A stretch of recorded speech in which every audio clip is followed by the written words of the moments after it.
football people. So it's kind of an impromptu created, generated. So if anybody comes in and checks it out, I'll be keeping tabs on the chat. But it's mostly a venue for me and Scott to just do watching along while we're doing it here and build up the watch time. That's right. You just build up the watch time. See, Scott, I hope you're taking notes. This is how it's done. You just come up with any excuse to do it. Psh, we're going live. That's right. That's all you got to do, man. It's easy. Stuff's easy. Easy day. Easy work. I did put it on my about our comments page or whatever. Okay, gotcha. So. Is it the community page, that one? Yeah, the community page. So my 6 people might come over. There you go. Perfect. Works for me. Yeah, I'm interested, like you said before we started, what the actual lag time is going to be between our two. So it's going to be a complete joke. That's always my favorite thing. But what's funny, and here's the thing, and it's not the reason I'm doing it. It's more than anything like, hey, what the hell, we're here. But my favorite thing about it is that I've become very enamored with the NFL side of things, and a lot of the YouTubers over there basically have mastered the art of doing like news and a lot of things, but then they'll do the watch-alongs. They'll do those things. And you sit there and they're like, there's 10,000 people watching them watch the game. Yeah. Because then they get to BS in the chat and like, you know, trash talk and do all the back and forth. And it's like, yeah, okay, I get it. Yeah. It's almost like watching at your favorite bar, you know? But I think, Scott, I actually think that's the appeal of the actual appeal is like, all right, so you got the bar situation. Look, I may have beer just over there cooling right now as we speak, just allegedly. Right. We got Kamikaze, go Pack. Thank you, Kamikaze. Zach, Cowboys got this. All right, we got both sides covered. Good stuff. Kamikaze watched Scott earlier today. Good stuff. Thank you, I'll definitely be monitoring the chat, so feel free to kind of interact with us a little bit. We're actually watching. So right now I've got commercials, so that's what I got on my end. That's what I do too. I got the pizza commercial. Imagine. So what network are you actually watching over there stateside? What is it airing on today? This is Fox. So I watch on my streaming service is Hulu. I use Hulu. For my cable service. I did enjoy yesterday the amount of people complaining about it being on Peacock. Oh my! Well, tomorrow me and my dad ran it because we feel like that's what all sports are going to end up doing eventually. Yeah. So I feel bad. I feel bad for them, but then you know they're like, Carlos. You have it as like it's on the regular sports network. TSN bought the rights to all the playoff games. They're literally airing all the playoff games. Right. I log into the same thing and I watch literally the doubleheader yesterday. I started watching one game and then it immediately flipped over to the other game and I didn't have to change the stream. Yeah, I used to have a way to watch TSN for a lot of my sports stuff, and I really liked that when I was back. You just get a VPN, Scott. You can pretty much get a VPN. You just have to log in. It's a VPN.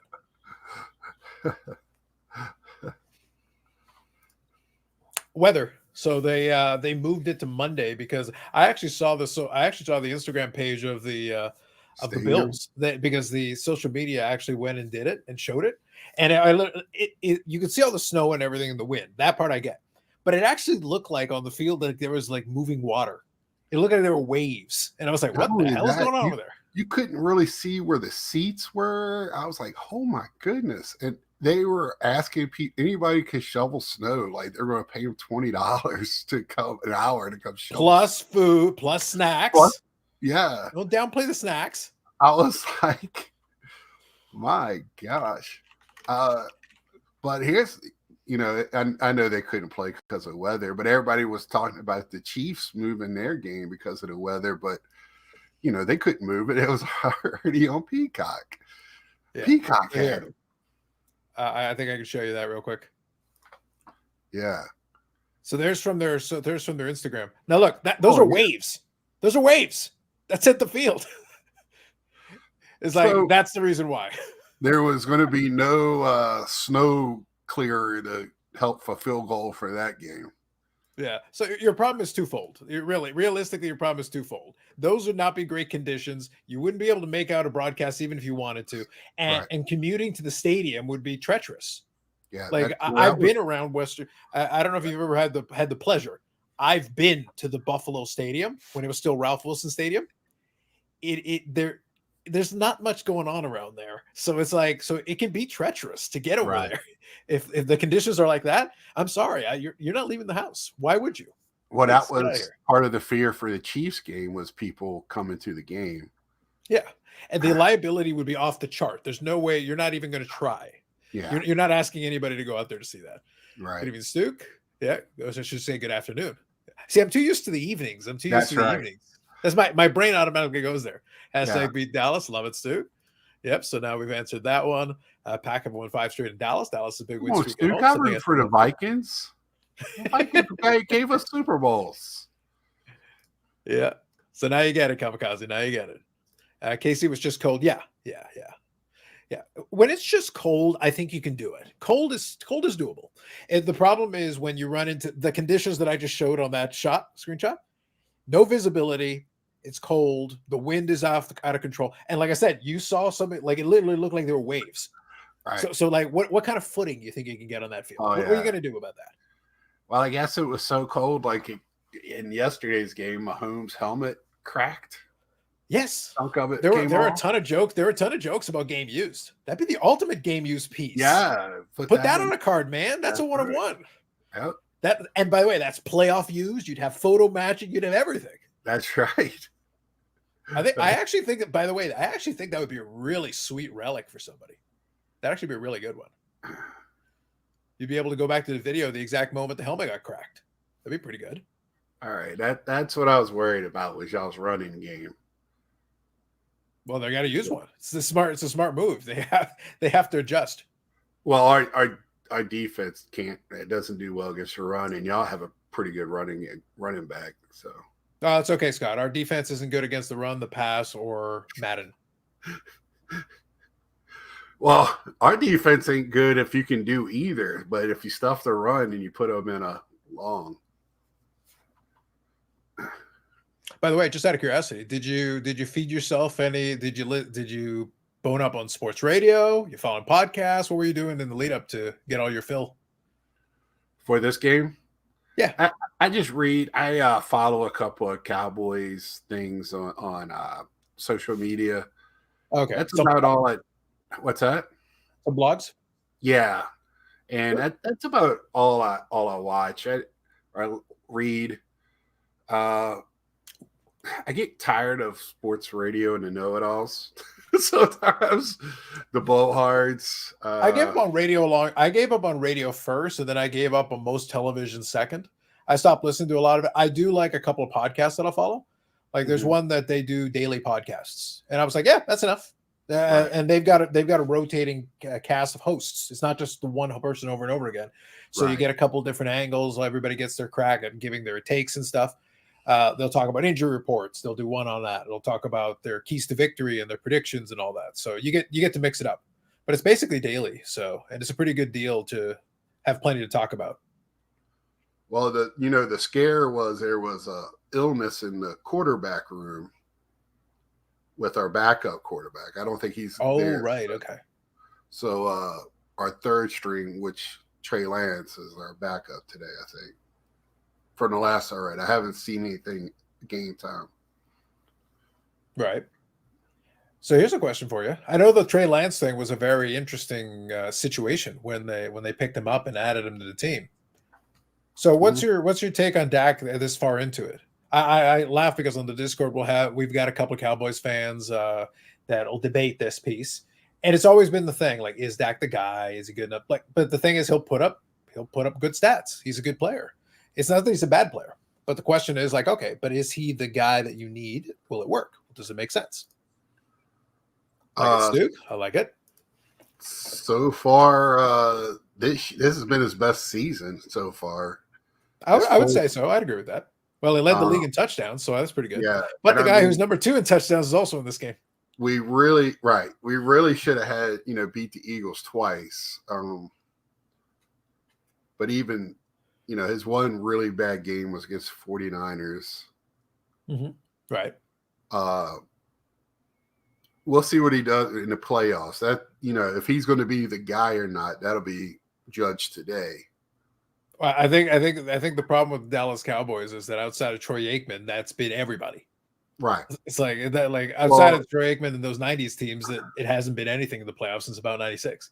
Romo didn't show up in the last third of the season when you needed that leadership. I wonder though, Romo is an interesting case because I remember his first big playoff game, the one where he fumbled the snap, Mm-hmm. and I kind of wonder because he was the backup, he was the placeholder, he was the holder. Right. Whereas being a starting quarterback, normally that wouldn't be his job. But in Right. that year, since he was still the backup at the time when he started, he was the holder.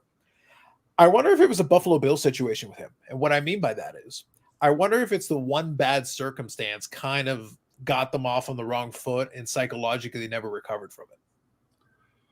It could be because I don't know. When it just seemed like November came around and you start getting to you need wins to get in type of deal. He had a tough time. So that could be very well the deal. Yeah, I know. That's the reason I use the analogy of Buffalo Bills, because I always wonder if the if the Norwood field goal had gone through, they win the Super Bowl. I don't think they get to 4 in a row. Right. But who's to say they don't win another one? Right. Just by winning one, does that not completely change their trajectory? And because that team was excellent, the fact that they were able to get the 4 Super Bowls. I know. Yeah, I went to a Dallas game, and it was so amazing to me when they announced Tony Romo. You know, they announced their offense before the game, and he got so booed at Dallas, and that was a season they were doing well, and I was like, I was like, come on. I mean, you know, that's gotta 100,000 people booing you at home. That's gotta do something to you. I mean, you cannot say it don't. Yeah, it's supposed to be your home. That's the reason why I ask about the psychological thing. I'm sure. If it turns out differently, does that change the trajectory of his career there? Maybe not. I don't know. Right. Yeah, this guy's gonna get 100 yards today, at least. What was the last play you saw, though? I'm curious about the various delays. What was the last play you just saw? You're running back over to right.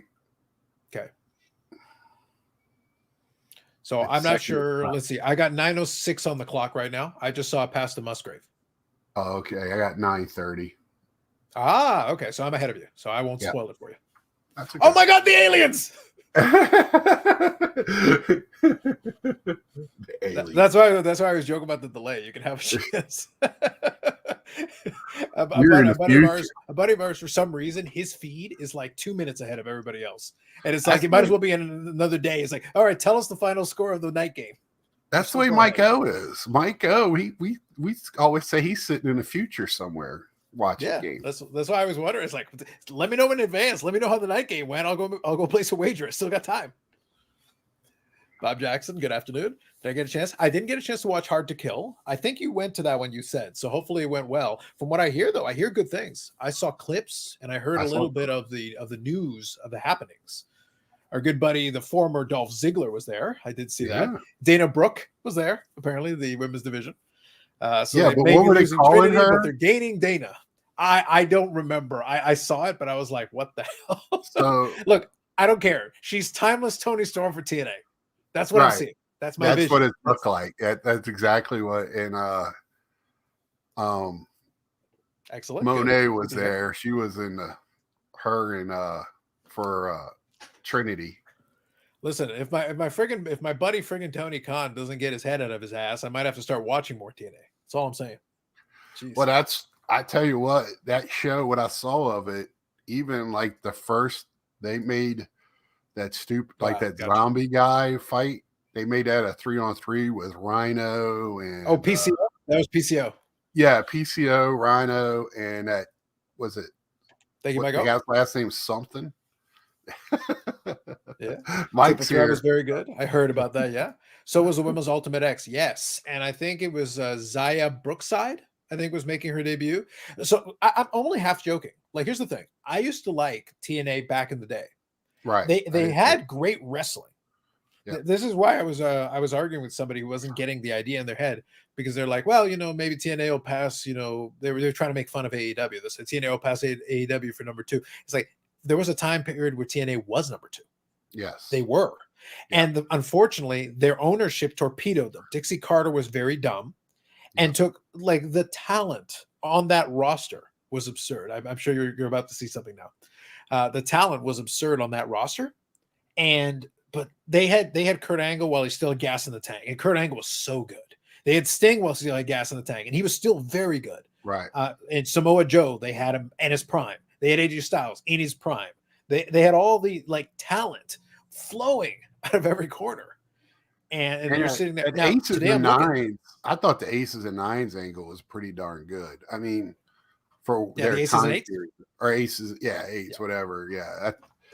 Because I think Bully Ray knows how to put on a show. Yeah. Well, what was funny though is he became Bully Ray in Impact.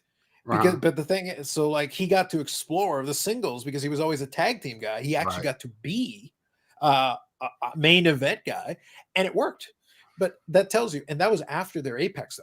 That was after they had already peaked and they had lost, because there was a moment in time they got 2 million viewers for a Monday night show.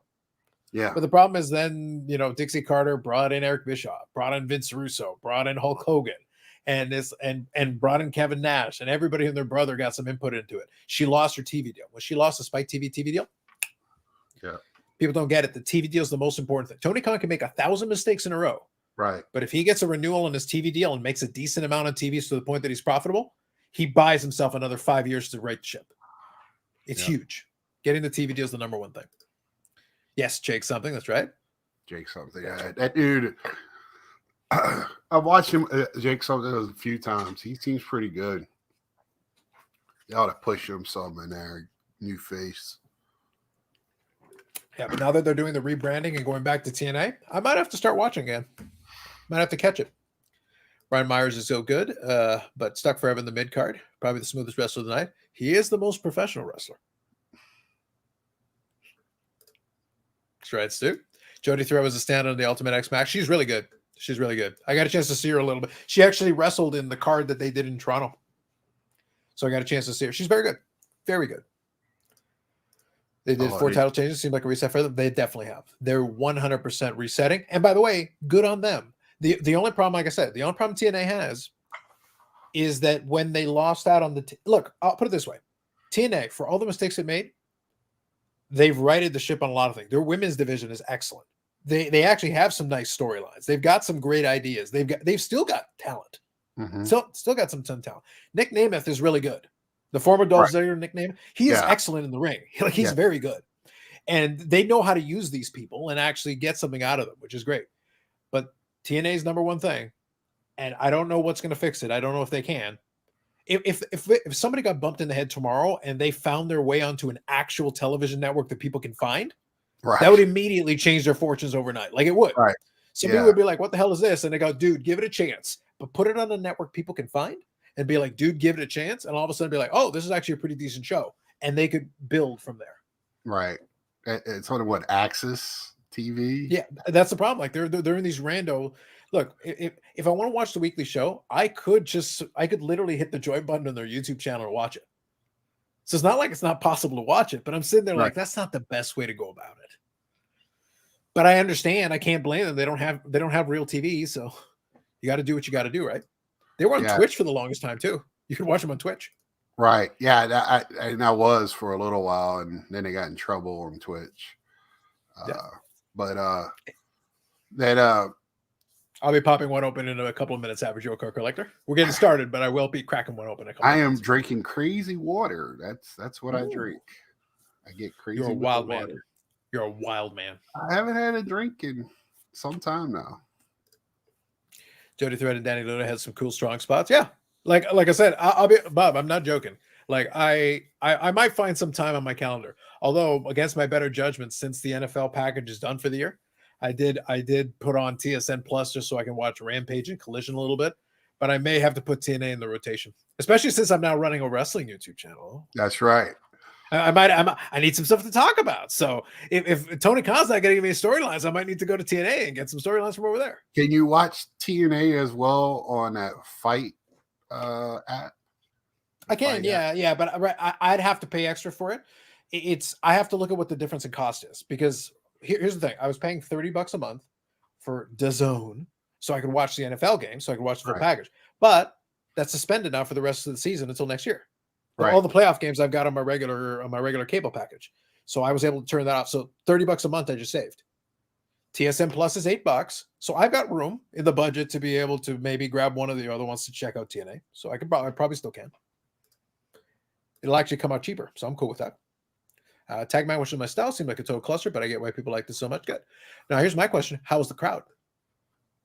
I know the crowd wasn't like super crazy, but it seemed like I think they got like 1,500 people. So Yeah, if the crowd was into it, that's good. If the crowd was into it, that's good. Yeah. Well, that's what happens with a lot of these things, Scott, is that a lot of people forget that most wrestling organizations struggle to actually fill arenas. Right. You got to, but here's the thing: if you build that, like seriously, if you get back on TV so that people can see you on a regular basis, it is way easier to get butts in the seats to actually attend these shows. But I'd rather have a passionate crowd of 1,000 than a bored crowd of 10,000. Right. You're going to get more value out of it from the viewing experience. And I see he says down when you go further, that it might be because when you go to TNA, you got real wrestling fans that go to those. I like this. Did a Canadian destroy the Vikingo on the ramp and my dad lost his shit? Good stuff. I like it. Good to hear. Told him he wouldn't be as impressive if we were going to watch AEW since that's true. That is true. Venue was packed. Good. Crowd was into some matchup, totally not into others. That's fair. That's fine. Energy was up at times, but not consistent. Venue was packed though. That's good. Sounds like a good experience. And what I feel like when the TNA and ROH and those are real wrestling fans. They're searching for real, they want that old school, that attitude era back. The WWE feels like more like it's gone back to the 80s where selling dolls and t-shirts. I'm almost waiting for their Saturday morning cartoon to come back on. Go watch NXT. It's borderline a Saturday morning cartoon. I know. I can't do it. And they have some talent in that roster. By the way, believe it or not, we are watching the game. 7-0 Packers. Yeah. And Dallas is driving, so they're at about the midway 50-yard line right now from my feed. Yeah, that's where I'm at. 432. Yeah, you're pretty close. All right, first slot during the pre-show was Death. Yeah, Steve Macklin versus Rich Swann. Yeah, I heard. It seemed like a really good card overall. There's some good matchups there. I see potential. I've seen some of Steve Macklin, and I've seen some Rich Swann as well. Both guys are good. I tried to get the crowd into it. Swann, it's just something about Swann, like you were saying, the crowd wasn't behind him. I've seen that everywhere he's been at. It seems like he puts on a good show, but people just don't. He don't have that it factor. Some people don't resonate. It's tough. Yeah. I legit had no idea who 3/4 of them were.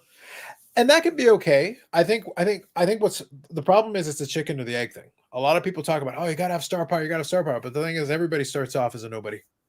Right. So how do you play it? How do you work around the problem? You look like a knockoff Too Cold Scorpio. There you go. Rich Swann is actually a pretty good wrestler, but yeah, it seems like he does struggle a little bit to get the reactions that he's looking for. Hey, Too Cold in ECW was awesome. But so Scott, the problem is that I watched a lot of ECW back in the day too, and I enjoyed a lot of it. But there's a lot of folks that would struggle to get the reaction today because the audience doesn't have the patience. I was listening to a lot of the podcasts and everything, and there were folks talking about the whole Devil storyline in AEW, and they're saying, it's taking too long. It's taking too long. And I was like, okay, I understand what you're saying. But at the same time, I went and looked. I'm like, okay, how long has this been going on? It's been going on for about 3 months-ish. And the problem is that Tony Khan didn't have enough progression while it was going on. But you know what's funny? I went and checked. I went to go. Funny thing, if you actually go look it up, how long do you think the whole build up to the higher power with the Undertaker took? Between the time the Undertaker introduced the Ministry of Darkness, went through that whole sequence recruiting people, doing all that, and then revealing Vince McMahon as the higher power. How long do you think that took? 6 months to probably 8 months. More on the higher end of that. 8-9 months. Yeah, I'm sitting there like, if you guys think 3 months is dragging it, How about the better part of a year? And the reveal was Vince McMahon. It was Well, me, Austin. It was me I all think, along. I feel like if they were to revealed a couple of the players outside of the devil, maybe, but then you probably would have. But that's what I figured mean. the It could have been a devil whodunit, Scott. That's right. the part where I agree. I think you could have doled out a little bit of the information along the way, breadcrumbs to keep progression. The problem is it didn't progress for a long time. It's like the devil, the devil, the devil. But who is it? We have no clues. You're not giving us anything. Like when So they won the tag teams, if those guys would have pulled their masks off or whatever, to show who they were or whatever. Yeah. It might have been a little bit, it might have been a little too easy though to get to Adam Cole. But I think something. I think if you reveal something along the way, something that allows you to follow the breadcrumbs, I think would have been helpful. So yeah, AW, you're lucky if you get 3 weeks out of a story. Yeah. Well, I just don't think. I think the problem is that Tony Khan is the ultimate booker, and Tony Khan is the guy who went to message board forums and e-feds and basically like the fantasy book, but he doesn't realize that in order to actually do that with a real wrestling company, you have to have a storyline arc. Nothing in Tony Khan's background tells me he understands how to structure a story, beginning, middle, and end, but he doesn't know how to structure it and get you from point A to point B. He's got an idea in his head, but I was like, okay. I found Alexander versus Hammerstone pretty boring. Fair enough. Yeah. Yeah, see, Bob caught on to my EFED thing that I was mentioning. Like I literally said that. So and that's the problem. You got to think a little bit more high. You got a little more sophisticated. Think a little bit higher end than that. Our friends turning on each other. Stone in that WL wrestling league or whatever. MLW. Yeah. Yeah, I thought he was a little boring in that too. Yeah. He's all power, no. You got to have a gimmick to go along with. Now this criticism, though, one thing I'll say, I understand Bob Jackson's point, but one problem I have with this criticism is you just described every feud that Hulk Hogan had in the 80s. Literally every single one. My best friend turned on me. Right. Orndorff. No. Yeah. Yeah. Friends turn on each other. That's right. All right, here we go. Let's see. So still 7-0. We're watching. Packers are driving in now, trying to go the other way. So we'll see. Oh, by the way, though, for the record, case in point, even when they do a good job, there's little problems that I can nitpick. Julia Hart, her stuff is great. I've been enjoying it. It's good. She's now aligned with Sky Blue. I'm good with that too. Sounds great. Yeah, very, very good with that. One problem. At no point have we ever finally, we never actually fully, they've done no promo segment. They've literally said nothing about what their association is. Is Sky Blue part of the House of Black? Is she just hanging out? You said nothing. We're just besties. Yeah, but Scott, even that. Say it. Tell me. Explain it to me. Give me something. For a while, the whole gimmick was that the Black Mist was turning her evil. It's like, okay, so then did the Black Mist turn her evil? Is that the deal? Is she your minion? Is she your lackey? Is she your best friend? Like something, Scott, anything. I don't care. She needs to stop putting all of her pictures on social media because her bestie in the world is somebody she's supposed to be wrestling, having a feud with. God, kayfabe is dead. Move on. And you're following the account for the pick, for science. For science. Oh, I think she's a very attractive young lady. Yep. Man, it's according to the Red Heart. She has high morals very distracting. And speaks well of issues. So, I think we can live with kayfabe being dead, Scott. It's okay. Oh, I know it's dead, but at least have some sort of common sense with it, though, a little bit. Yeah, Killer Kelly. Yes, I understand. Pretty much high level at the top rope where we were sitting. Tough times, Bob. Tough times. I don't know how you do it. People lost their minds when Decay went out. Yes.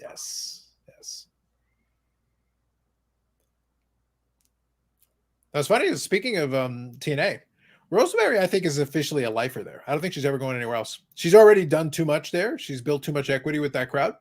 She can do whatever she wants. And I think she likes the fact that they give her creative freedom. Speaking of people's storylines, she's had a ton of wacky storylines over time. And they let her go. She can go wrestle anywhere she wants to while she's wrestling there. Yeah. But there's really why do anything else for her if she's already pretty happy with it? She's already had a full career over there. Right. You got to do some research, man. Decay goes back a ways in that company. They actually, speaking of long term storylines and long term booking, Decay has had quite the arc. Rosemary in particular. Let's see. George leading the Cowboys already. Something's up with the uniforms, though. Tragic. Yeah, Rosemary is actually a veteran. She's been around a long time. She cut her teeth on the Canadian Indies back many moons ago. Yes, Rosemary's the one that Sexy Star tried to injure with the armbar. Yeah, and if you remember the bunny from AEW and all that, she was doing her alley stuff in Impact / TNA, and she had a whole story arc with Rosemary as well. So the point is, like, Rosemary was there, has been there, multiple time champion, done a lot of stuff, been tag team champion, the whole bit, but she's had many storyline arcs during her run there. She's probably had more storyline development than 3/4 of the WWE and AEW rosters combined. Well, isn't the guy running TNA now? Isn't he Canadian? Yeah, Scott D'Amore. Yeah. But here's the key, Scott. Scott D'Amore has been around the wrestling business a long time. Oh yeah, he's been like, he knows his stuff. Well, he's been isn't it weird for... that basics, understanding the basics, and be like, we'll build some storylines around these people so you know who the hell they are. Well, I remember with the Canadians. Yes, literally, yes. Canada or whatever, 100 years ago, feels like. But yeah, because I've been watching TNA ever since I was paying a weekly $7 or whatever pay-per-view to watch them when they were coming out of the fairgrounds there in Louisville or wherever. But you got to admit the whole thing, though. The problem with TNA at the very beginning is TNA stands for total nonstop action. But whenever you said it, they understood the double entendre of the initials. Right. And it's like, the problem is every time you say TNA, everybody assumes you're back to Sky Blue social media again. Right. Well, at the beginning, when they had the two young ladies dancing in cages beside the stage they walked out of, it was very understandable. Well, in fairness, Scott, they did eventually mature, and then they brought in the beautiful people who were much more reserved. Right. Yeah. Wait, no. So I got 126, 7-0 going to commercials. I do follow Sky Velvet too, because she's, I like her take on again for science. For science. Yeah. I was WrestleTained. Talked about going today, but the venue is 45 to an hour away, and getting around there is not so great. No, that's fair, Bob. That's fair. I'll probably check them out the next time. Now that they've rebranded and everything. They actually have done a couple different Canadian tours. They do a couple of spots at a couple of clubs over in Toronto. And the next time they do a cycle, now that they've rebranded, I'm very curious. This product intrigues me now that they've made this turn. I'm curious what precipitated, though. What specifically? Obviously, there is a legacy with that brand name. Like, there was, like, that's why I say I wasn't joking. There was a lot of great wrestling under that brand for a long time. Great wrestling. And again, you go to the, people talk about WWE and they put it up on right now on SmackDown. Oh, Nick Aldis. Nick Aldis was in TNA for years. He was Magnus. Right. Like, there's so many of these people you're looking at. And by the way, who else is in that SmackDown main event scene? AJ Styles. Now?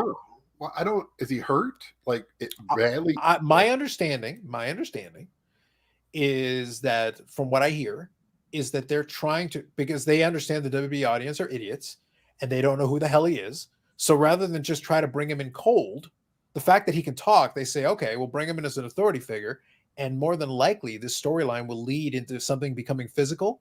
And he will then take off the suit and go and try to kick somebody's ass. Okay. So it's a way of, but what happens though is in the meantime, the audience is getting introduced to this guy who now they're seeing. They can see how big he is. They look at him. It's like he's physically imposing compared to, he can look a lot of these guys eye to eye. And then the moment he steps out, the dude's in shape. The moment he steps out, he's like, Adam Pearce was a wrestler once upon a time, but Adam Pearce has been hurt and he's out of the game now a long time. He can't go out there and do that. But he could if he wanted to. So it's one of those things where, like, he is a general manager right now who is playing the part, and he's stepping up to Roman Reigns. He's being not intimidated by Roman Reigns and the bloodline, which could very well lead to him doing some physicality with it. So it wouldn't surprise me if that's the angle but if they do that, by the time they get around to it, whoever it is, if they get around to it, the audience will at least know who the hell he is. So if he walks down the ramp, they'll be like, all right, we've been seeing this guy for months. He's not some rando that we've never heard of. Yeah.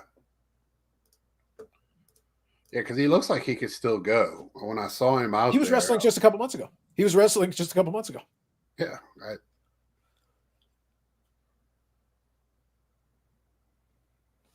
because Mickey James says she's slowing down to let him do his thing, so she'll be home with the kid more.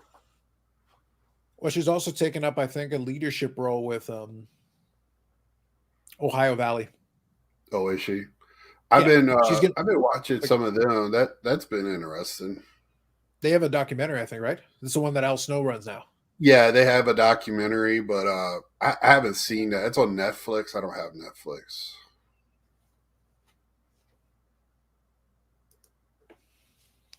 All right, at the rate they're going, if WWE can't find a proper suitor for Monday Night Raw, it might be Netflix or Amazon Prime. So you might need one or the other. Let's see here. They kept showing beer money in packages too. Made me miss them. True. Well, speaking of which, I might have to get my beer in a minute here. Getting close to beer o'clock. All right, so 7-0. I got 111 here. The drive continues. CD Lamb already upset. Jesus Christ. Come on, dude. So the time of possession in this quarter is kind of going the way that I wanted. So for the record, I think I mentioned in the podcast, my keys to victory was Dallas basically just needs to take advantage of their offense being as good as it is. But for Green Bay, what I was hoping for were sustained drives. Ooh, Scott's not going to like this update. I won't spoil it for you. But I was hoping for sustained drives. And time of possession wise, they're over 10 minutes in the first quarter, which is what I wanted to see. Yeah. And because of the running game. And I was like, yes, that is what I was hoping for. That is all I wanted you to do. That is correct. And that is the key to victory. I was like, yes, I want sustained drives, long drives, slow plotting, eat up as much time as possible. And Dallas, leave them very little time, and they have to try to go for the home run. And that's not a terrible idea. I like this one. He called PCO Pico. That's right. He did. I saw Carlisle here. Good afternoon, Carlisle. My key to victory is usually to score the most points. Bold strategy, sir. That is bold strategy. Chris Collinsworth actually said that in a pregame. Well, I once upon a time, John Madden said all they got to do is improve their offense, defense, and special teams. Yeah. And I say, I agree. Yeah, PCO is nuts. He's had a long career too. So I assume you saw the update I was referring to? Yeah, but he's down. That's okay. Doesn't matter. The position of the field they're at, I'm good. Yeah, I'll take it.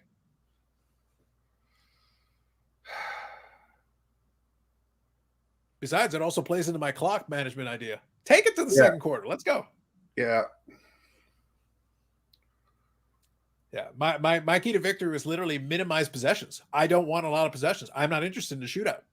I want to grind it down and just slow the thing down and just eat clock. Only saw 2 bad bumps the whole night, which was nice. Very good. Excellent. Good to hear.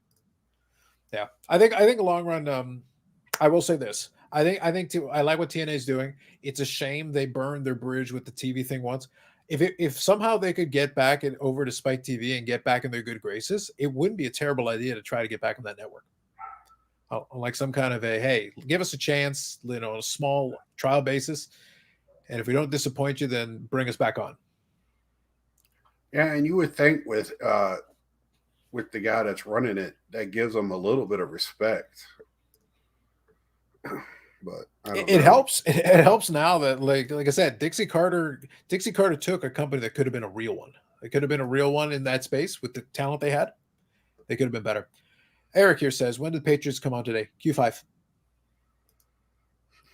So should you be working on your I'm with Mayo shirt? I don't know. Did you see the bit, Scott, that I did on the live stream for Eric, the Mayo piece? All I saw was everybody was questioning, kept doing with the Mayo jokes, and I was cracking up. But I was at work. Oh, I did. It's like, Scott, I didn't just have Mayo jokes. I had this. So the question was, do you vote to bring him back if you were able to get that condition or no? I'd like to see him come back. I mean, only because who are you going to replace him with? Who's better? Find me a better coach that is obtainable, that the Patriots are going to get that's going to turn everything around next year. A few moments later. New England goes in-house and tabs linebackers coach Gerard Mayo as the franchise's 15th head coach. Gerard Mayo.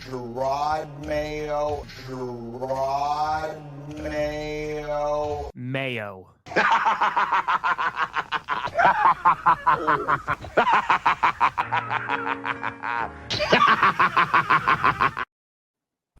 No jokes, Scott. No jokes.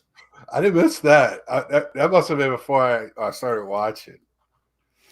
Scott, when a moment like this arises, I don't do jokes. I do video packages. That's...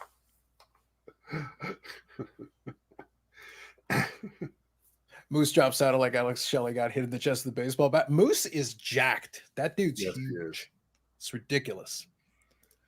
Yep, may recovery go well. How old is Alex Shelley now? He's been around for but so it's double-sided, right? They're not young, they're not spring chickens, but they're also savvy veterans. Like there's so many smart wrestlers under that card, so they know how to work. They know how to. That's why I feel like it's a shame that their platform isn't bigger. Now I feel like they're stable.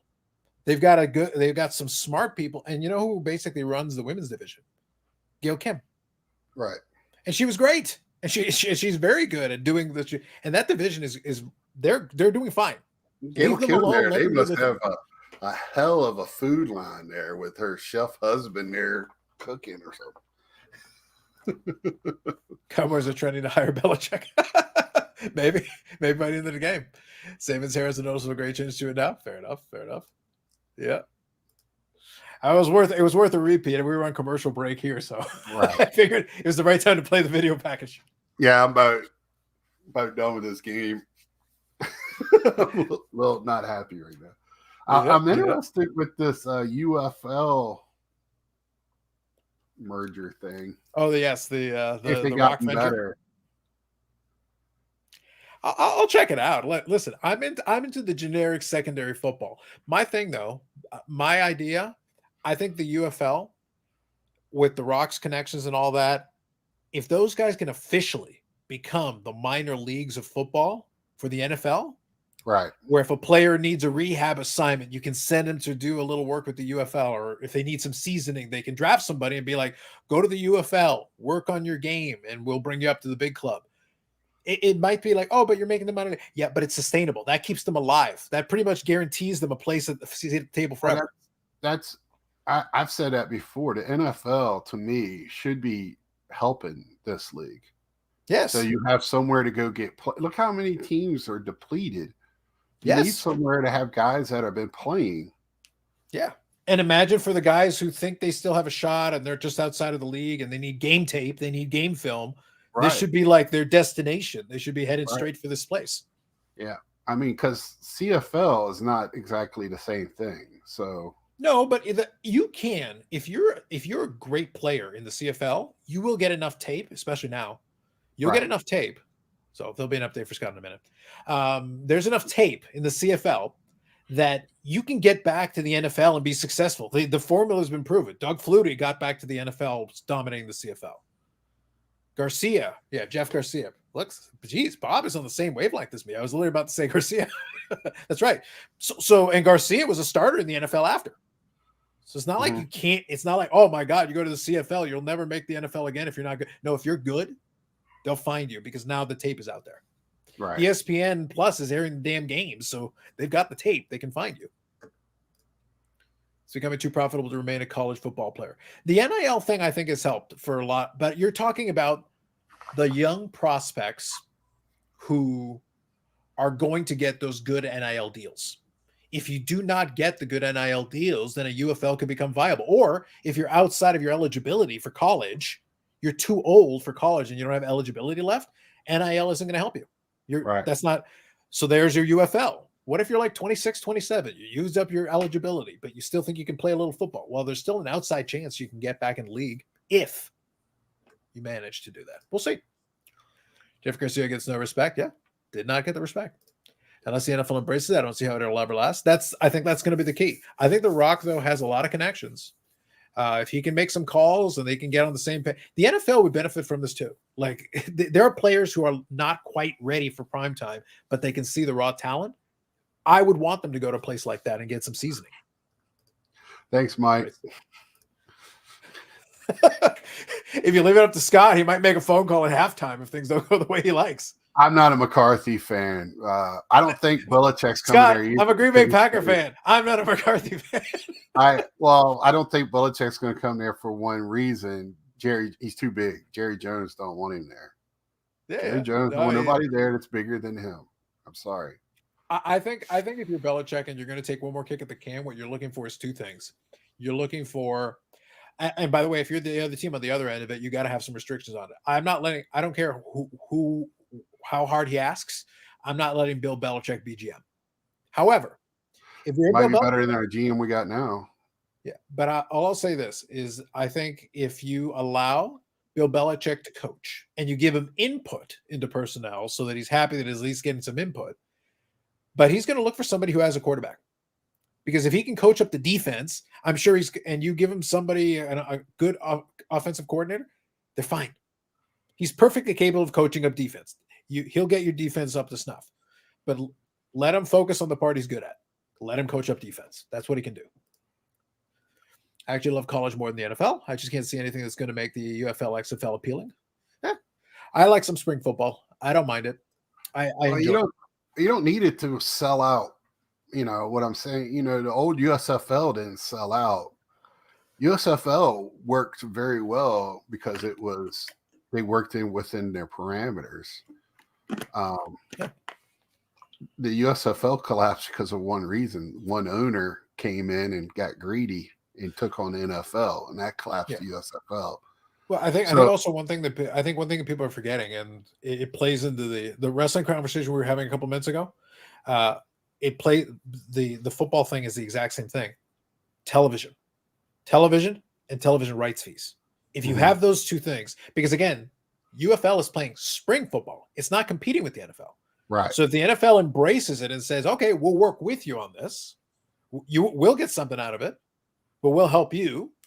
And then the UFL gets enough. They already have a TV deal, but if they expand their TV deal, they could immediately become solvent. And then they don't give a crap. They don't give a crap if nobody shows up in the stands because the TV deal would be enough to cover all the expenses.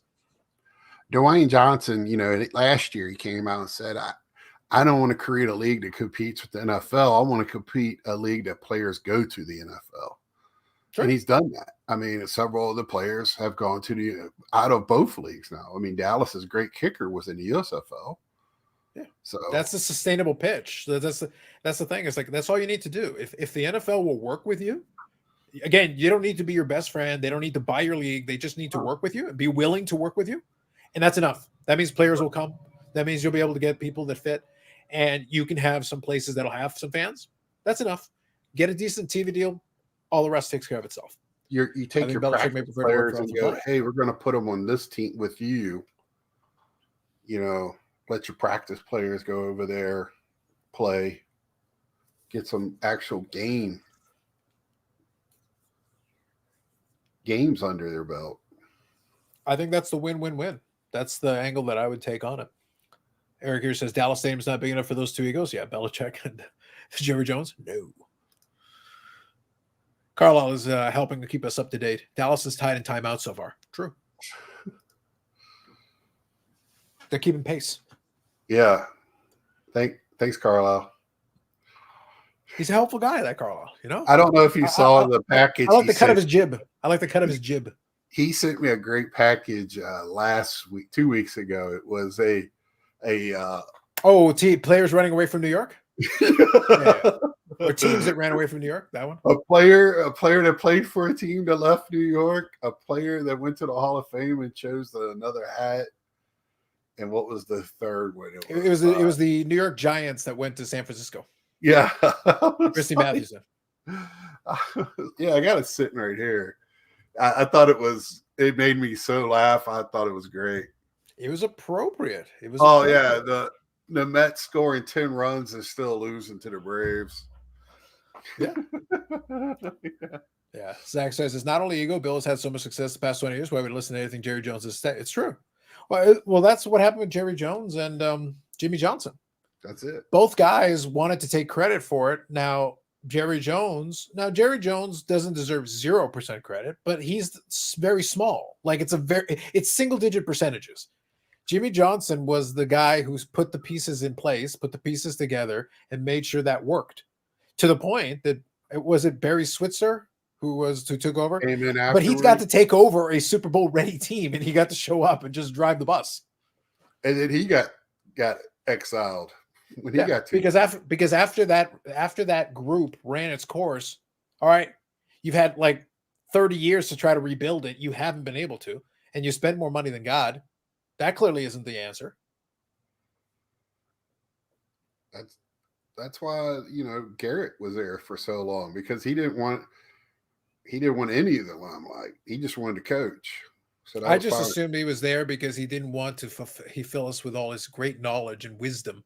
I listened to him a little bit on the commentary, and I was like, yep, you said words. This guy was a head coach for how many years? Good Lord. I'm sure it was because he was a great communicator. There's our best receiver right there, Ferguson. That was a good catch.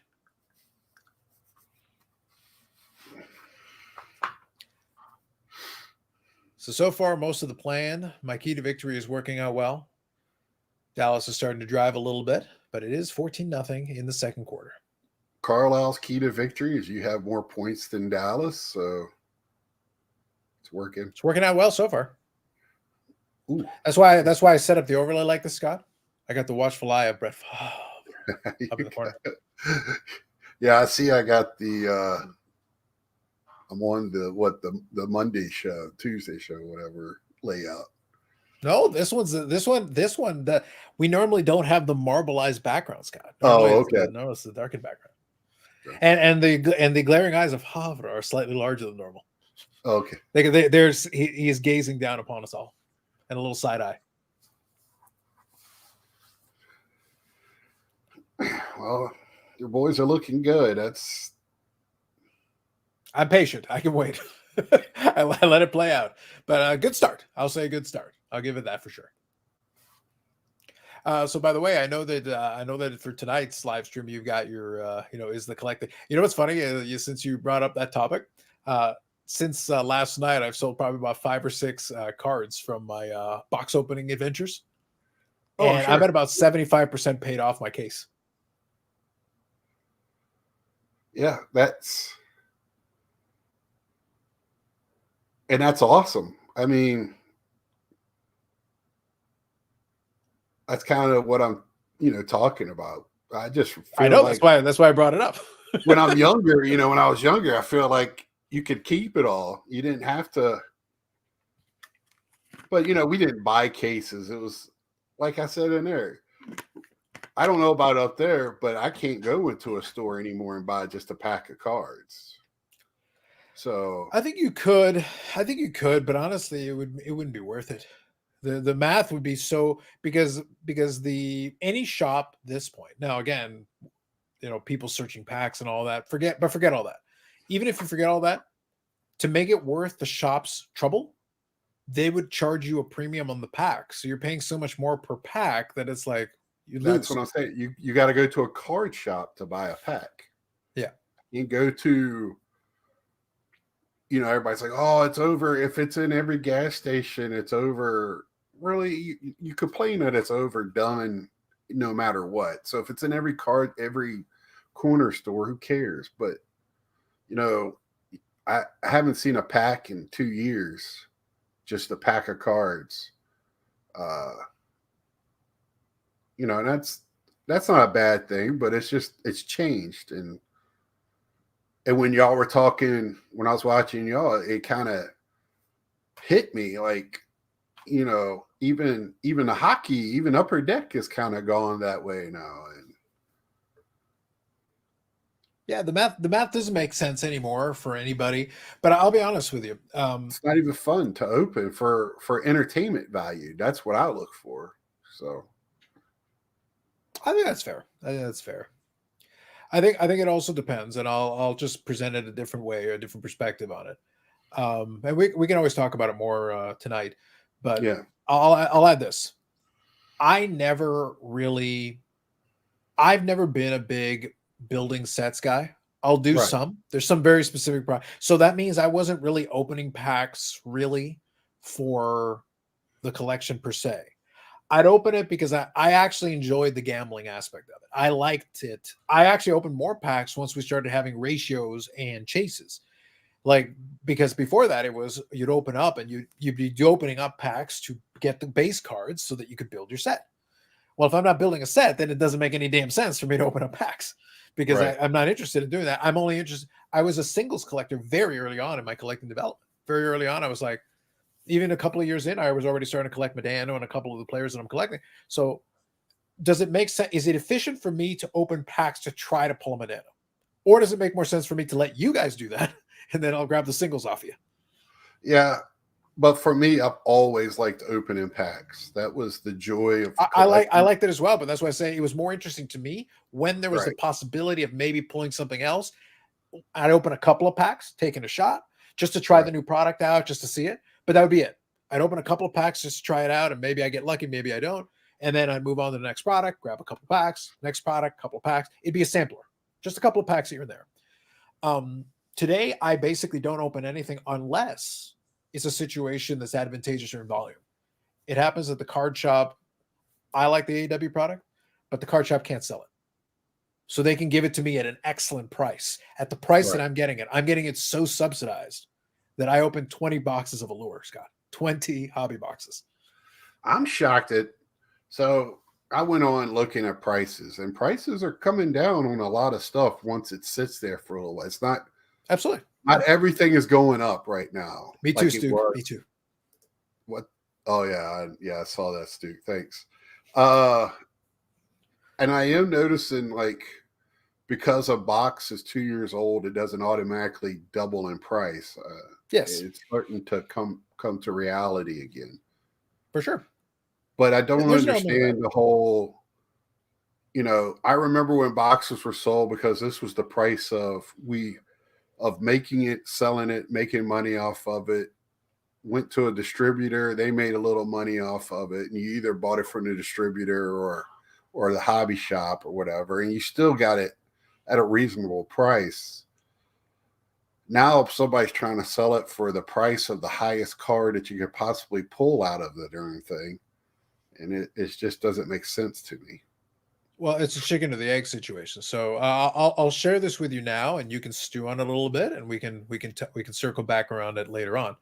But remember, it's a little bit of a chicken or the egg, because what happened was, for the longest time, box prices couldn't go up because the demand was fairly controlled. Mhm. You could charge $1,000 a box, but nobody's buying. Right. Like, if no one's buying it, then I'm sorry, the $1,000 box ain't gonna happen, whether you want it or not. Doesn't matter. Doesn't matter what you put in it. People weren't interested. However, if you reach a point where some people are interested, then eventually the prices start to escalate. More people were drawn to some of these products. It allowed the price to escalate. COVID accelerated it, put it on, supercharged it. Yeah. And we haven't come down from that yet. So kind of to your point, I think Allure, the problem that we had, and I chatted with the AMG guys a little bit about it as well. So I talked to the team. I said, the problem is when you guys are lowering the price and having to discount it to sell it, the truth, what you're actually talking about is you're actually proving the price was too high in the first place. It's not their fault because they're buying from the distributor. So they're actually losing money. But it means the distributor's price was too high, which means that the initial price at Upper Decks was too high, and then you go all the way down the chain. So the problem was, until the stuff sits long enough and collects enough dust that eventually none of it sells, and then all of a sudden we go back up and I go, hey, you're giving us a product that can't sell, then we have to refigure all the way down the chain and refigure the price point. Because I love that product. I think Allure is a beautiful product. I actually like it better than Metal, and I like it better than Reflection. I think it's been the nicest one. Yeah, I think it's been the best wrestling product I've seen. Everybody knows it's the Rooster. Okay. I don't know if you got that reference. I didn't catch that one. It's a song, Alice in Chains. Oh, okay. I think that's what they're referring to. That's what I'm getting out of it. Oh, okay, gotcha. But bottom line though, to your point, it's a chicken or the egg thing right now. And then breakers kind of changed the math because what happened is with breakers, you could break it up into little pieces, so you weren't having to commit to the whole box anymore. You could be like, I just want my team, or I just want whatever. Or if it's characters, you could be like, I'd like to be in this break for my specific character that I'm interested in. Be it Star Wars, be it wrestling, be it whatever. You could be like, no, just give me my Luke Skywalkers. That's fine. That's all I want. Right. Yeah, and that means it's cheaper for you, so you can play every down, every play. They're holding them. Look at that. Gee. There you go. Michael is back on what I said. It's like Scott's going to pick up the phone, make a call, and be like, "We're done. We're done." I like to call one of those roughs there in the backfield and watch whoever's blocking Parsons. Jeez, the man's getting. They took his wallet on that play. Jeez. Now, what I'm wondering, Scott, is so does that mean the Jordan Love RPA, if this holds up and he continues to put up numbers, do we get the Jordan RPA up to 5 figures by the end of the game, or do we get somewhere time in the third quarter? If you're smart, you sell it at halftime. Probably. Jack it up. A friend of JD, he put up. He's got a thing for that. Keep talking. I can hear you. JD has a thing out now on Instagram about both of their RPAs. Whose? Sorry? JD Sports Cards. He has no, but you're saying whose RPAs? You said both. Dak Prescott and Jordan Love. Oh, okay, so in this matchup, gotcha. Yeah. It might be. Is it exquisite? Maybe both of them too. I can't. More than likely, National Treasures would be my guess. If you're going to go with like the premium one, it'd be National Treasures probably. That's usually the big one. Oh, did you see Brad got his card? Yes, I did. Yes. Yeah. Very heartfelt. He was very impressed. Yes, it was enjoyable. I didn't want to ruin the moment, but I wanted to write a snarky comment and be like, decent card, not bad. Yeah, it's okay. Decent card, it's okay. It's okay, I guess. If you're into that kind of thing. Yeah, it's Pippin, the second guy. It's not even that. It's like that's always my thing. I don't care what it is. I don't care if you have a T206 Honda Swagger. Decent card, not bad. It's fine. 52 man, decent card, not bad. It's fine. It's a nice catch. McCarthy might have to buy a ticket next time he's at AT&T Stadium. Yeah. Look, I tease about it, but here's the thing: McCarthy frustrated the hell out of me as a Packer fan at the tail end of his run, because I personally hold him responsible for losing that NFC Championship against Seattle the year that Seattle played the Patriots and didn't run Marshawn when they should have. That year, the Packers should have gone to the Super Bowl. They were in control of that game. And it was gross mismanagement of that team in the latter portion of that game that I think cost them.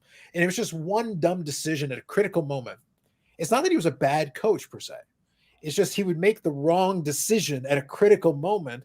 Yeah, and he doesn't adjust. Not stop the bleeding when something starts going wrong and you have a chance to stop the bleeding. He would just sit there and not do the thing. And it was so frustrating. Well, what's frustrating with this team is Parsons gets doubled, triple team, held, everything, but nobody else on the defensive line does anything. And, I see an ad for the UFL. They've been having them all over the place. Yeah, but listen, this is what we talked about a moment ago, and it looks like ABC, ESPN, and then like 2 other networks. That's good if you're getting coverage on real networks. Yeah, Fox, ESPN, ABC. I saw the 4 too. I was like, okay, so it's Fox Sports 1 probably, but still, yeah, here it is. It's a start, man. Look, at least they're getting on TV. Fox Sports 1. I mean, legit having this commercial during an NFL game makes it, a little bit more viable. I think that right now, I think Dwayne Johnson has been working on that.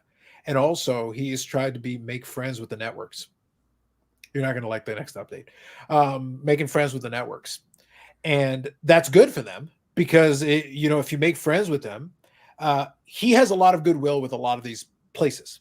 So use that. uses power, uses leverage. And if you can put a good product together and the network likes what you're doing and they appreciate it, then you scratch my back, I scratch yours, and all of a sudden you're on TV and you're getting consistent coverage. You're good. That's all you want. So is he owner of the whole thing now? Yeah, he's co-owner. Well, he's either full co-owner or co-owner with the one who was the USFL. But regardless, like he's got control. Really, guys? Jeez. Okay.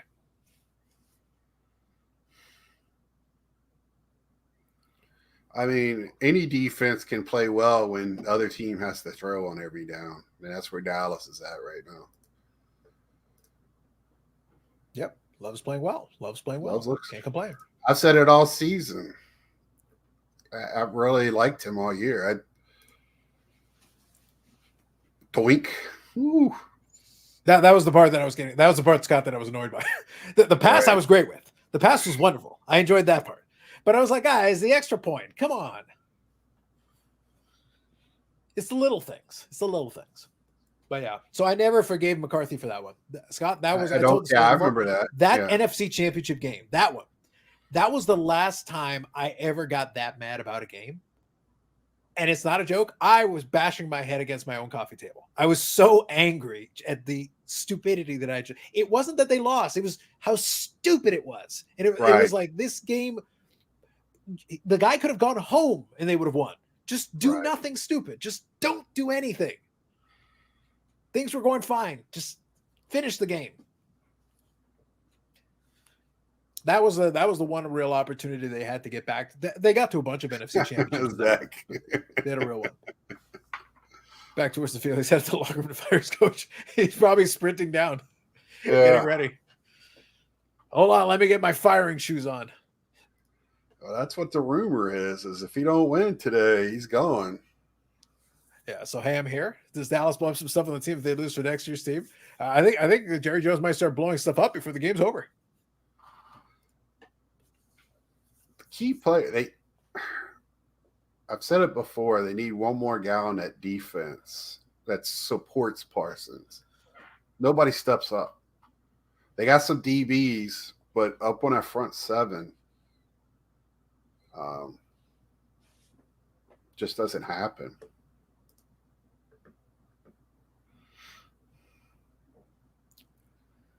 Let's see here. And they need to get a running back with a little bit more power.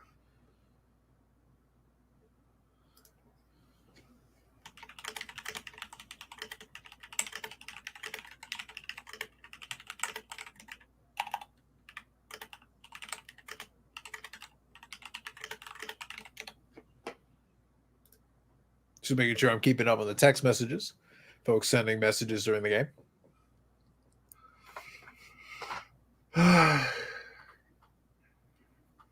How about the Texans, baby? Yeah, they came out and showed the Browns' #1 defense what was up.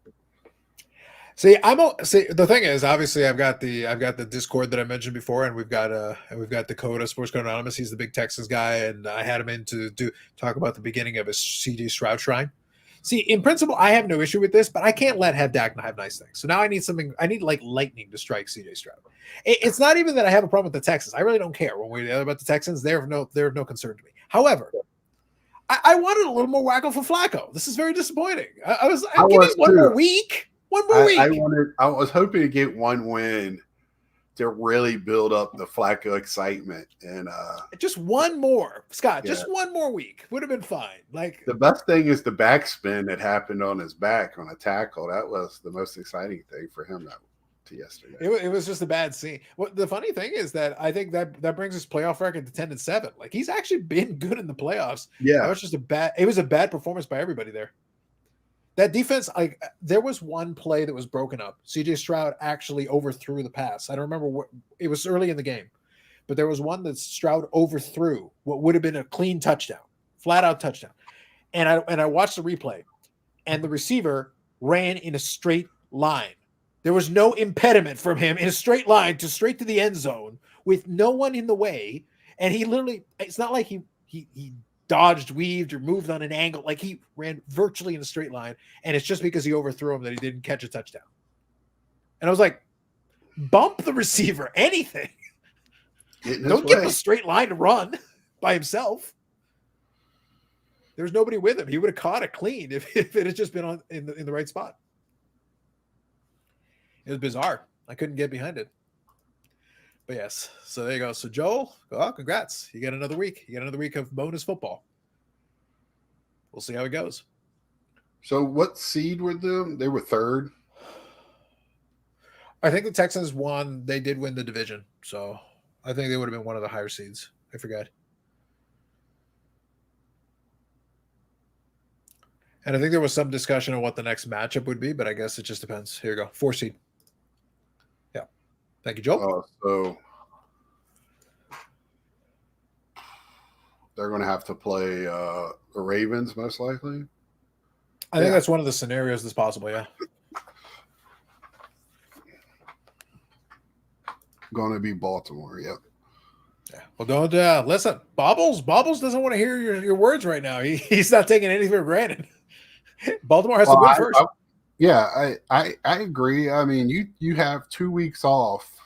Yeah. That's his biggest concern. That's the thing he's worried about. That's the number one thing. On paper, our expectation is yes, but like everything else is like it depends. They've had 2 weeks off, so now it's like, okay, are you prepared? The one thing that helps Lamar Jackson is his legs. So his legs had 2 weeks to rest, so he can always run a bit. You don't have to be on target to run. So yeah, that does help. Well, I think the big thing with a lot of those teams, and I don't know why they don't do the first couple of drives. If you've got that much extra time, you should literally have a meticulous move by move game plan for the first couple of drives. You should have it completely scripted out and practice, and like you should know it down to us. You shouldn't even have to tell the players what to do for the first couple of drives because they should already have it basically written down and committed to memory. Right. Run play, pass play, whatever. You should already have it down with formations and everything ready to go.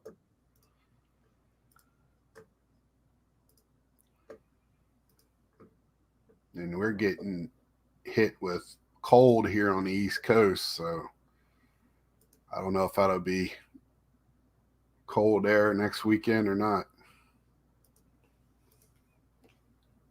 Thanks, battery. There you go. We appreciate you, sir. We appreciate you. We're actually going to get snow here in Carolinas. You about to call a state emergency yet or no?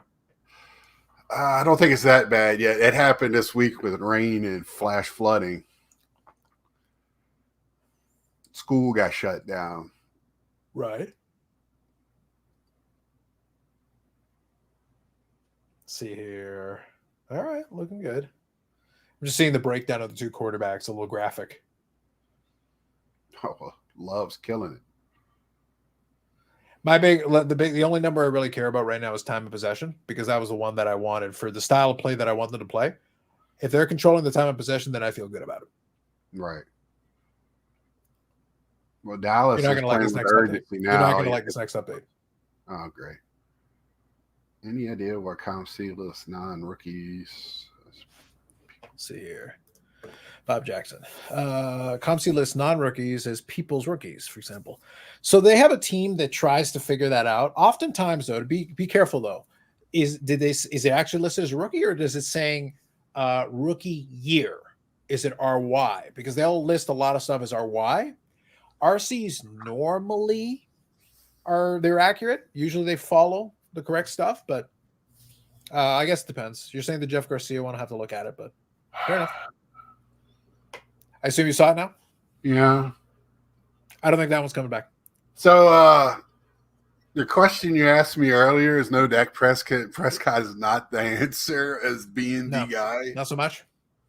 Do we get a Trey Lance sighting? So just don't know. Serious question. If it gets bad enough, do we get a Trey Lance sighting today? I don't know about today, but okay. They made that move. This is what I told my friends. So how much they're paying Dak Prescott. So they already got rid of Ezekiel. Got rid of that money. So when Dak Prescott's when his time is up, they'll have Trey Lance. Trey Lance needs work, and they knew that.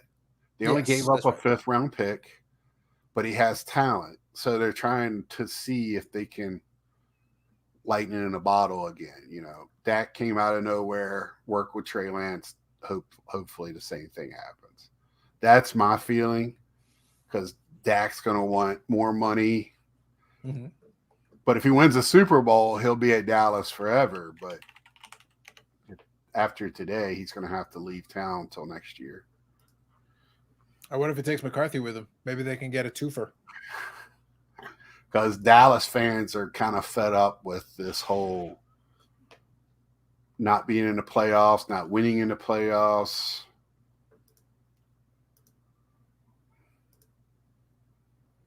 You'll be reasonably okay with this update.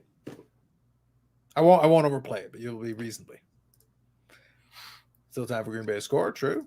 I'm loving the direction of this game. They're trying to force the ball to Lamb, and they just sucked him into it.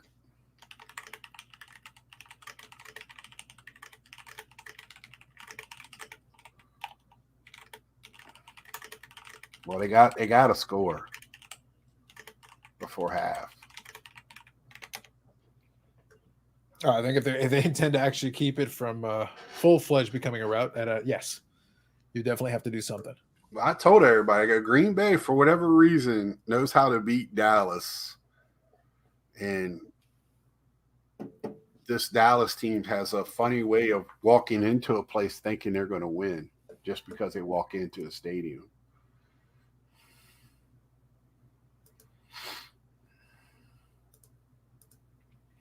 Yeah, so I think that's kind of, Zach, what we're referring to a little bit. So let me give my serious take here, since we're doing a watch along here under the gazing eyes of Havre. I must speak truth. I've never had a problem with Dak Prescott, but the thing is, he has he's like a lot of quarterbacks. There's a lot of, I think people forget, there's a ton of quarterbacks in the NFL that have talent. It's not about talent. It's about understanding how to harness it. It's using the style of the quarterback to match the style of the team. Lamar Jackson works right now in Baltimore because Baltimore decided to build a team around what he does.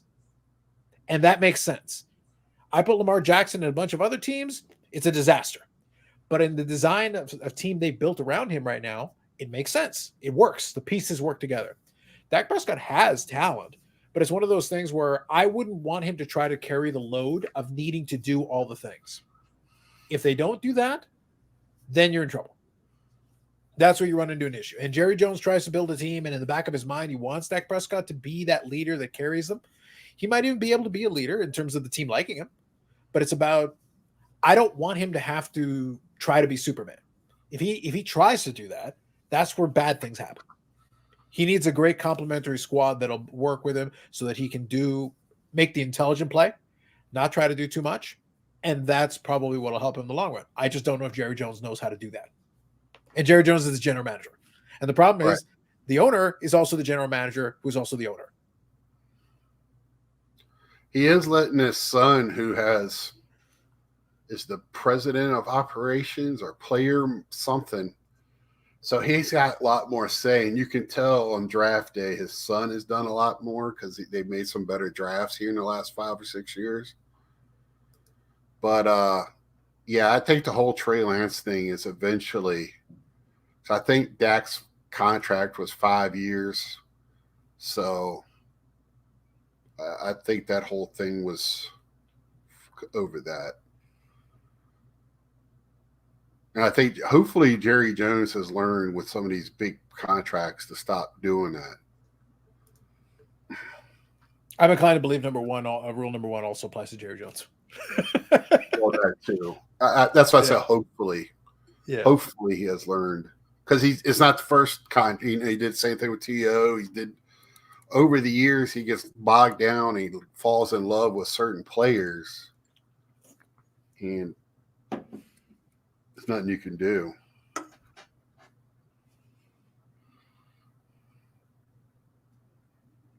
All right, coming up against the end of the half here. Let's see. Last little bit here.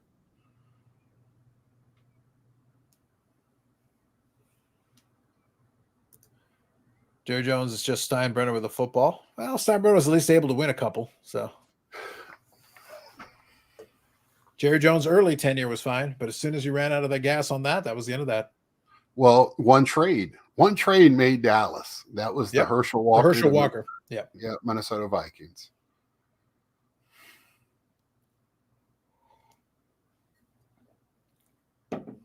That gave them what? Aikman, Emmett, I think it was players and picks, and they were able to cash in on a lot of that stuff. Well, their picks were like Michael Irvin and Emmett,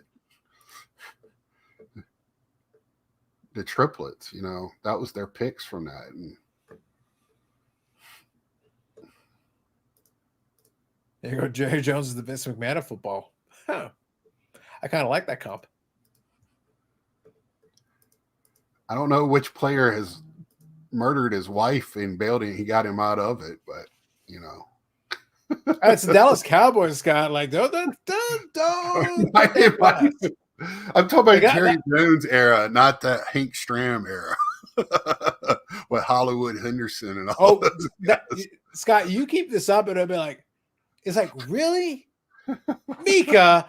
No, murder bad, Mika. Mika, no. Oh, stop! Yeah, don't put that out there. Oh man, you're the one who brought in the murdering, Scott. I didn't do it. Well, that's because Vince McMahon, and I just saw a thing on Snooker this morning. Yeah, can't remember if I said this, but Jerry wants to win, but he wants to. Oh my God! I thought he threw another pick. Oh. I didn't want to spoil it for him. Oh my! Oh, he does know we're wearing white today, right? I mean, maybe not. I don't think handing over to Belichick wanted to win is what Jerry wants to do. Absolutely not. I just made the mentality of fixating on players. Yes. And getting stuck on bad ideas. Yes. That's why I really do like the Vince McMahon comp. I agree with that. Once he's stuck on an idea, he's stuck on that idea. Yeah. It takes a lot to get him away from it. Yeah. And that level of stubbornness can serve you well in business sometimes. But in trying to build teams and doing that piece of it, it's not always the best thing to be stuck in your ways and not thinking ahead. And you got to let Jerry Jones feel like he's the one with the idea to do whatever. This right here is a troubling stat. Dallas is not behind in timeouts. That's a deeply disturbing statistic. Well, we got 12 seconds with McCarthy with no timeouts. What could possibly go wrong? What's the over-under? We get no points. It's Mike McCarthy. There's like a 50-50. Look, what happened? Pick six, runs it all the way back. Oh my God. Minus points. Negative points. The worst possible thing you could have done. Oh my goodness. Listen, there's enough time to throw a pick six, and if they run really, really fast, maybe muffle a kickoff, fumble that and give up. You could give up 14 points. We could, and that'll be when I turn this off. I'll tell you, I'll talk to you later tonight and go get under my covers. Greatest watch along ever, everybody. We're done with that.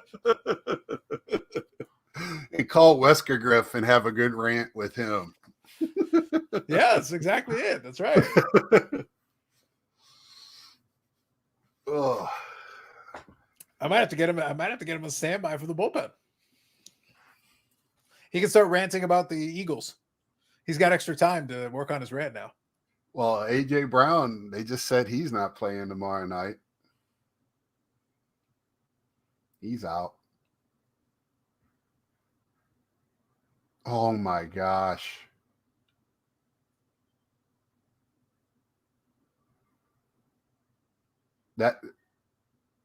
They're not going to score, are they? This penalty's against them, and that'll be the end of the half. And I'm just going to flip my table.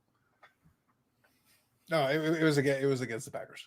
Okay, good. I thought they were going to call push off on CD. But right now you're at the 1 with 6 seconds, so you're going to get there.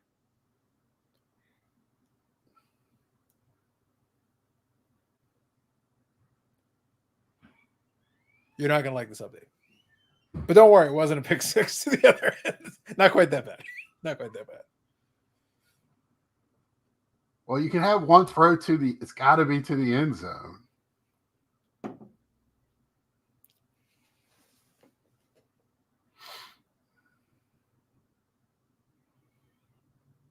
See, I would have Ferguson in here spread outside. Yeah, see, CD, that's not his game. He's not good on 50-50s.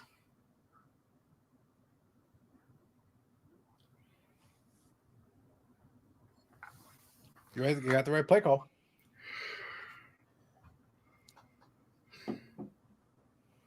Oh, they're going to go for it. They have to, pretty much, at this point.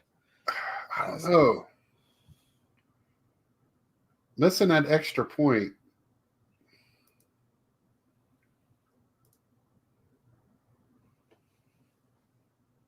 There you go.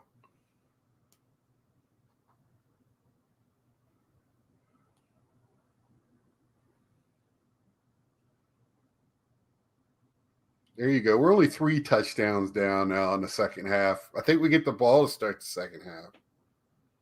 There you go. Hope springs eternal. Well, I think I'm good. I think we should call the game. I think it's enough. We're good. We're good, everybody. We did it. Good night. At least they kept it competitive, so that's important. I never count anything. I never count anything as complete. That's why, as much fun as I'm having with this, like, nope, it's the first half. I got the first half that I wanted. I got pretty close to a perfect first half, so I'll take that for starters. Right, and I know Dallas can click off some points when they want to. Oh, they can. You know. The game. What's funny is the game plan hasn't changed. My opinion on what to do has not changed. I'd like to see, regardless, when the Packers next get the ball, I want to see a steady dose of the run game. I want to see you playing the clock.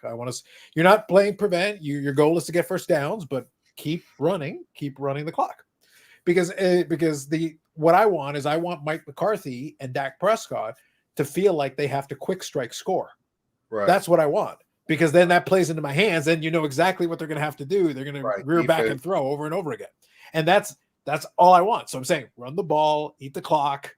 I want you to try to score in 10 seconds, and then I want a 6-minute drive, and then try to score again in 10 seconds. Go ahead. I'll play that game all day.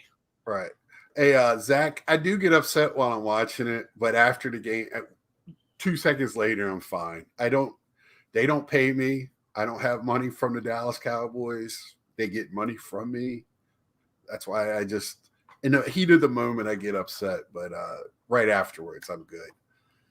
You're not going to hear a rant over the Cowboys from me later tonight like you did my buddy Ed. That was the greatest ever. If they lose, Scott, the thing is, I'm not sure what the situation is with Ed over there. That poor boy. There's some questions I got. Scott, you're a Dallas Cowboy fan. I'm a team owner. So as a team owner, like I can have words. I can say words to these. It's like, gentlemen, I did not pay for my share in this team for you to perform this way for me right now. That's right. I expect. I've been a fan since like 74, 75, 70. No, I'm trying to remember. There is my second grade. I have a picture, my class pictures with me with a Redskin jersey T-shirt on, and in that Christmas, there's a picture of me in a Dallas Cowboy full gear. So my second grade year is when I finally turned heel, as my dad would say. So basically, Scott, you're saying right about, you said like what, 74 thereabouts? Second grade. So, that'd be like 76, 77. So Scott, that means you're getting close. The next couple of years here, you're pushing 50 years. Yeah, I'm 52. So yeah, but I'm saying with the next couple of years here, 50 years. I'm a true. I had a T-shirt year. They were 1 in 15. They're bad days. My dad said, "Hey, I was right there with them watching the games." Because that's one thing about Dallas. Even when they're bad, their games are on TV. Oh, to much of the frustration of other franchises. They're like, guys, when they suck, could you like take them off my television? Right. My dad hates it. He calls it the NFL's the National Cowboys Network. So, well, we get that over. Like, I'm not in Toronto, but I'm close enough to be dangerous within stone's throw. They get that from the rest of the country, because whenever TSN does everything, they literally still call it the Toronto Sports Network. Oh, because they're like, oh, it just Leafs and Leafs and Leafs. It's like, dude, listen. You say Leafs, even if whether you hate their guts or whether you like them, you're watching the damn segment. Right. That's the reason they do it. Right. They don't care about the Calgary Flames. It doesn't matter how hard you try. They don't care. They're not going to get the same viewership, so they're going to talk about the thing they know they're going to get. Yeah, I think your point. I think it is the Cowboys get the kickoff in the second half. Is that right? Yeah. Gotcha. Yeah. Well, it's funny because you go to bars and the places, there's two teams that dominate those areas of watching is the Steelers and Green Bay Packer fans. Because I was really like saying that the Cowboys are no longer America's team. It's the Steelers, because it looks like everywhere I went, I mean, Steelers fan clubs and whole restaurants and bars decked out in Steelers stuff, and down in Myrtle Beach and everywhere else. And but Dallas still gets to be on TV an awful lot. Well, that's still a polarizing franchise. I think as long as here's something that may change the game. We'll see. I think Jerry Jones learned a long time ago how to make them the villains in the story so that it helps. You're going to get that attention. So one way or the other. So from that perspective, Jerry Jones he may be a shit GM, but he's a brilliant marketer. Hearn, Bob. I like it, Bob. I like it. But no, in all seriousness, I think Jerry Jones should fire himself as GM and keep himself on as a marketing guru, because he is like the marketing is on point with this team. Well, that's what I told Dad. I was like, even the people look. Not everybody loves the Dallas Cowboys, but everybody that doesn't love the Cowboys also hates the Dallas Cowboys. So it's a love-hate thing. There's no in between. So people are going to hate watch the game. They 100% are, yes. Yeah, ads are going to, the ad, that's where they make their money. So. Well, that's the reason why, despite the, everybody loves Skip Bayless. But the thing is, he learned a long time ago that, he can do his cowboy thing. And then people will literally be like, I can't stand this anymore. Well, then click off. And they don't click off. So they don't click off. Literally, if people clicked off, if everybody clicked off every time you mentioned the Dallas Cowboys, eventually the network guys would be like, you mentioned them one more time, you're fired. Well, and then he'd be like, and then he'd have to play along. Skip Bayless is just missing the toothpick. That's all he's missing, because everybody loves the bad guy. I mean, it's that's all he's missing is the toothpick to be Skip Razor Ramon. That's he basically plays it. Yeah, Joel's right. Like I very much like. Here's the thing: I knew of it, but it isn't until I got a little bit of exposure of it, like with like I said, with Dakota, and then with our buddy Wes, who's been on the channel before, who's a Dallas Cowboy representative. So we've got the two of them there. There's no love lost between Houston and Dallas. Right. Dallas, Houston, it's like it's in the same state, but no. Like the legit Houston guys are like, fuck Dallas. I remember the Oilers days. Gotcha. They were some bloodbaths when they did play each other. Yeah.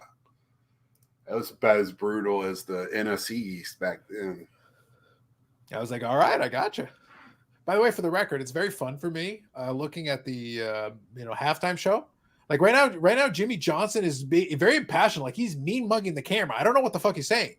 But like I'm looking at him and he's like making eyes at the camera and his eyes are about to bulge out. I don't know what the hell he's saying. Remember when I coached Dallas, we won. That's what he should. I would love, because I think they've made peace in recent years, but I would love it if Jimmy Johnson was like, I remember when I coached the Dallas Cowboys and they were winners. It's like if they got rid of that trash general manager, and he just like takes He one ought swipe to at because Jerry he's Jones in the after- ring now. They just made up. I know, this year. Scott. I just said I understand, but it would be so much more fun for me if Jimmy Johnson was like, the reason they're trash is because of the trash general manager. It just destroyed Jerry Jones. It'd be amazing. Jimmy Johnson looks like he's fired up. That's Yeah, what I Michael mean. Mayer Like, I fired don't know up. what the hell you're saying, but he was impassioned. He was going for it. The camera was looking right at him. He was like, "Hold me back." I was like, "All right, man. All right." I think he was trying to give the rah-rah speech to the Dallas Cowboys. He was trying to pull your stunt, Scott. You gotta pick up the phone and call your boys. Yeah, maybe he was trying to tell him, "Hey, Dak Prescott, remember what uniform you're wearing? Throw it to the open space." And let the I guy think get- it's like, Scott, I couldn't disagree with you more. I happen to think Dak Prescott played a perfect first half, and I'd like to see it replicated exactly. No deviation, just follow the exact same script. It was perfect. Perfection. Wow. Chef's kiss. Bob Jackson says Jones can build a stack of pancakes, let alone a winning team. At this point, yes. At this point, yes. You are facts, sir. Facts. So, by the way, I do believe Jimmy Johnson had final say on player movement when Jimmy Johnson at the time he had a lot of sway. Yeah, I think the falling out was that the falling out really came to me from what I perceived and what I've heard and read over the years. A lot of it really came down to Jimmy Johnson, of course, had no problem taking credit for, obviously he did a lot. Like he did a lot of the groundwork that laid the groundwork for what they were doing. And he had a ton of say. Even though he wasn't the general manager, he was making he was picking ingredients that he then molded into the team. And it worked. And it is a situation where they won 2 Super Bowls together. And then Jimmy Johnson's looking at it going like, my program is working exactly the way that I want. It's like, let me keep doing what I'm doing. Get out of my way. Because he looks at Jerry Jones, he goes like, you don't know what the fuck you're doing compared to me. No. Which I'd argue he's right. So, but Jerry Jones wants to be that guy so badly. Yeah, I have been a Cowboys fan begrudgingly since he's owned it. He did bring a Super Bowl, so it makes it easier, but man, I still can't stand the man. Well, that was the thing. Like he needed to win those Super Bowls because they got rid of Tom Landry. And as soon as that happened, like even though Tom Landry was over the hill, like he was done at that point. But despite that, like he was a beloved figure. So if you're going to do that, you better win. You better produce something because the fan base you're starting off on a bad foot with your fan base. Tom Landry was their version of Connie Mack for the old Philadelphia A's. Connie Mack is a Hall of Fame manager, but you go look at the last like decade of his career, it was trash. Right. Yeah, but he had like a 50-year managing career, which means 40 years were pretty good. So, and he won World Series in different eras with completely distinct franchises and clubs. But by the end of it, he couldn't make it work anymore. But he was also really old. So it's like maybe you lost some speed on your fastball and maybe this isn't your game anymore. The funny thing is the Cowboys have the opposite thing that the old Philadelphia A's had. Connie Mack was part owner of the team, and he didn't have the money. So he tried to do it on the cheap. Jerry Jones has more money than God. So the money is never going to be the issue in Dallas. You can buy anything. The problem is you got to, with the NFL, with the hard tax, you have to be smart with it. You can't just throw it all on 2 guys. You can't do that in NFL, and that's what he does. And then you're, filling in gaps with young players because you don't have money. Yeah. Well, I think in a lot of ways, like I said, that to me, that makes the NFL a little more interesting because it forces you to actually draft well. It forces you to make good player personnel decisions. It's just not money that's doing that all for you. Now, let's be clear. The teams make a lot of money. The teams have a lot of money. Yes. Jerry Jones has a ton of money, but right now they're playing the Green Bay Packers, who, if it wasn't for the television deal that they signed in the 60s by accident, not having a damn clue what television was about to become, it would be the Los Angeles Packers or something. Like they wouldn't be in Green Bay. They've been out of Green Bay 50 years ago. That's the only reason these teams can exist. But as it is today, they all get these piece of the pie of these gigantic television deals, which means Right. the Packers have hundreds of millions of dollars to spend that they otherwise have no business having. Right. It allows them to compete. That's the reason they're playing this game. Well, and I mean, with the with you can only spend a certain amount. You have a hard cap and a hard bottom. It makes everybody same playing field. I wish they had that in baseball, but they never will because the Players Association is too strong. Yeah. I think the funniest thing about it is it accidentally makes the NFL allows them to have a certain amount of parity and competitiveness that some of the other leagues won't have. Well, it makes it crazy too. You'll see one team just take off for 4 or 5 weeks, and then 4 or 5 weeks later, they look like they never seen a football. Yep, that is right. So it's kind of interesting. But how many teams are still playing for a spot in this week? What is it? 18, 19? What is it? It was week 18. Yeah, week 18 was the last, I think, regular season week. So it's a lot of teams were in the game.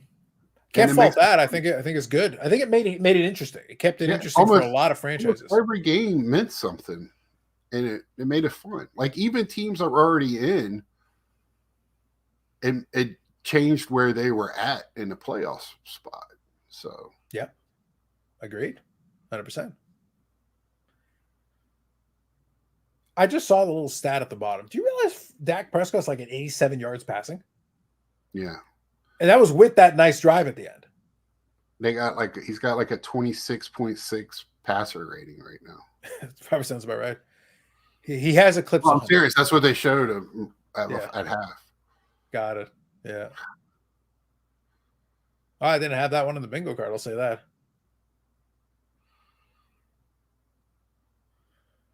I can only imagine what sports radio will do if they don't bridge the gap or make it closer. Sports radio would tear them to shreds. As it is, they're probably tearing them to shreds right now. They're preempting. Oh, I'm saying if they lose this game, sports radio, ESPN tomorrow, what's his name, McCaffrey or whatever, McAfee, whatever. On who I just scream at the television. That, Pat McAfee. Yeah. You're just a punter. Yes, I have been going. Yes, you're a punter. Shut up.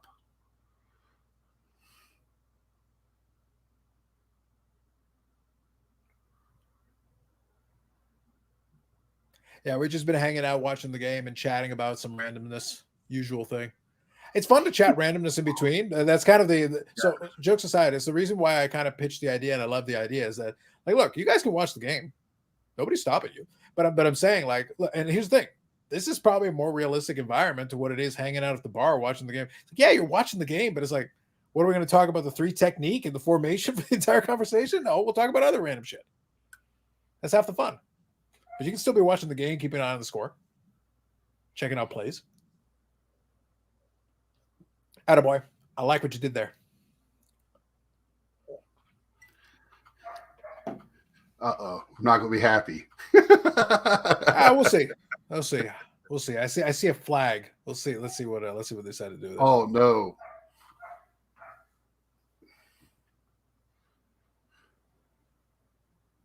Now I'm really behind my Hulu poop for a minute.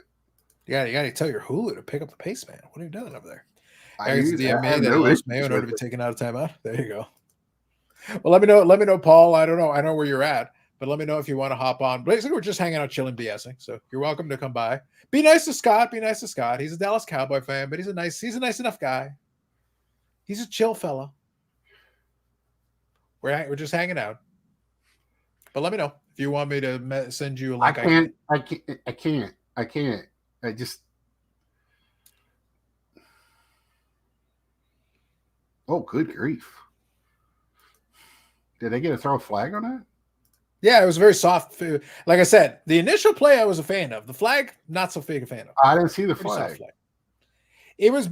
I think it was just like the hit, and they tried to call it like it's this big dramatic thing. It's like it was pretty light. He was face masking. I mean, he had the face mask. Yeah.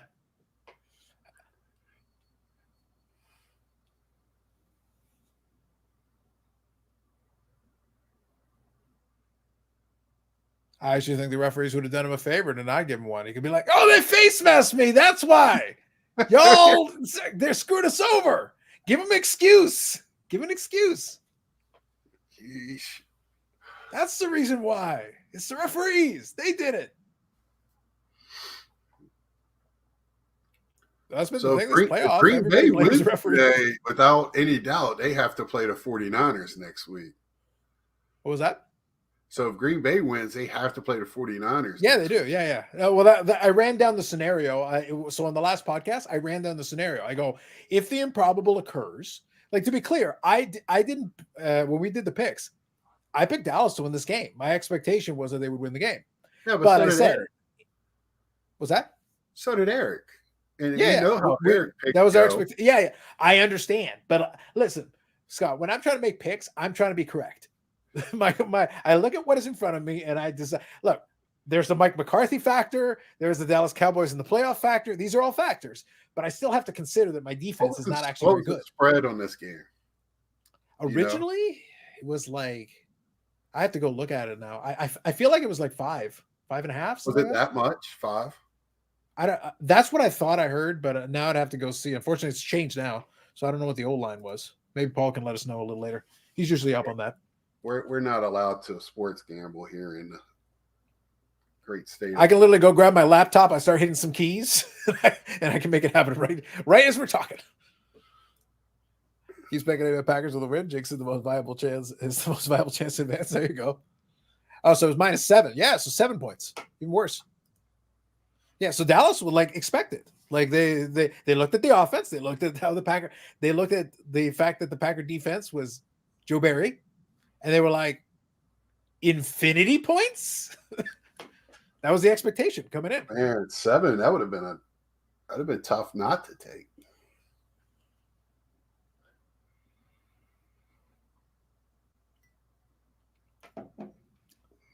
So we'll have to see. But yeah, to your point, yes, it would have to be San Francisco. And at that point, I don't know. They'd be like a 10-point dog or something crazy. Who knows? Yep, there you go. Started -7, is now -7 now, just opposite teams. So flip 14 points. Ain't that Not wrong. Not wrong.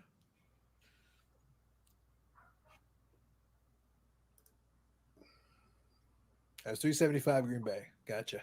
Thanks, Paul.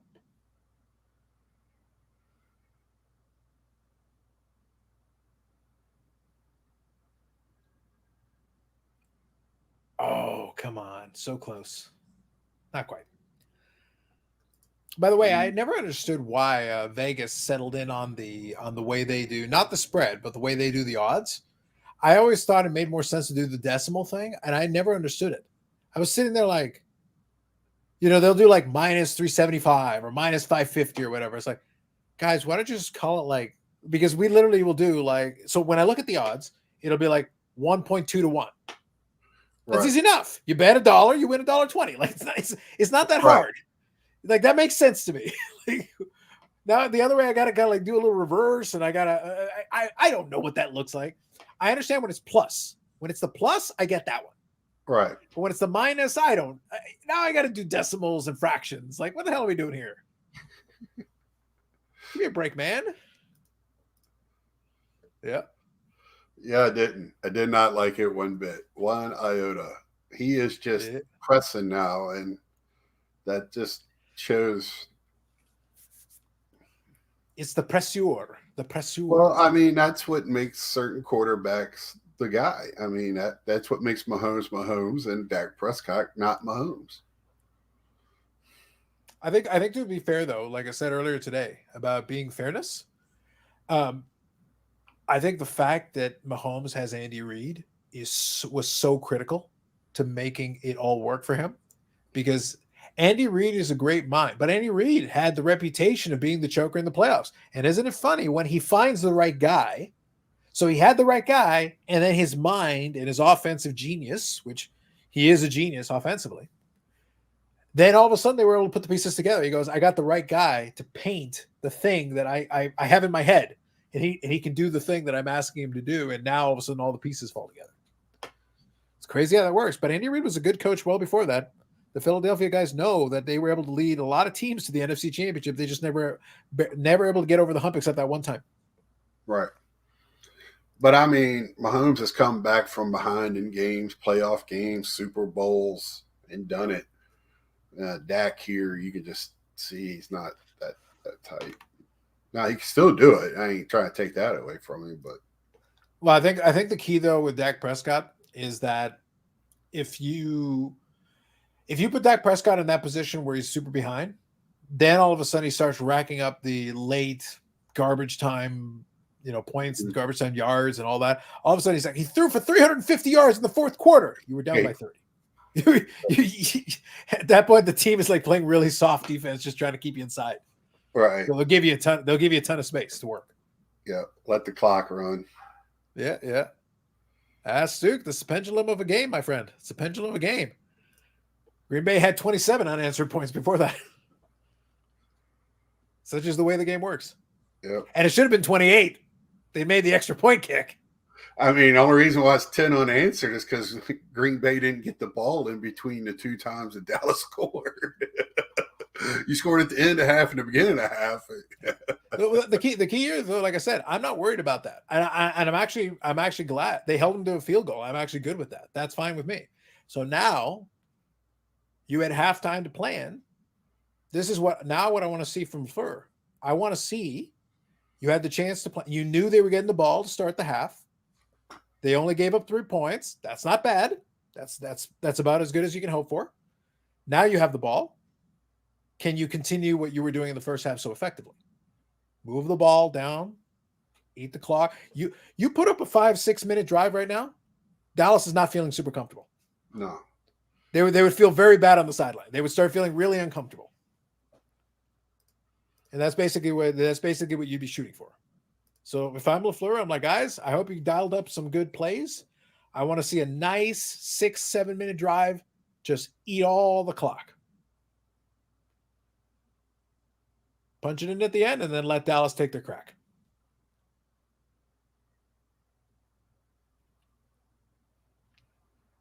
With the turnovers, I've already gotten what I wanted out of that defense so far. So I've been super pleased. I don't need them to shut Dallas out. I just want to see the offense to keep moving the ball. And that'll be enough.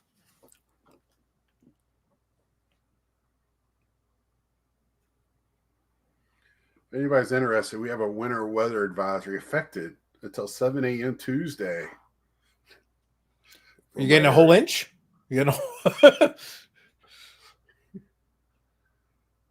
Well, where I'm at, it's kind of hilly. Okay.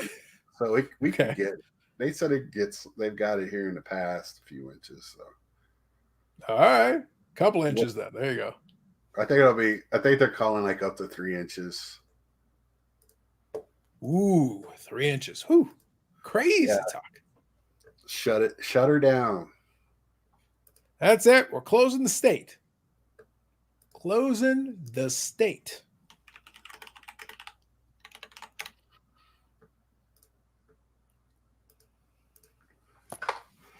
I won't be able to get into the Walmart parking lot tomorrow night or tomorrow. This is tragic. This is tough, man.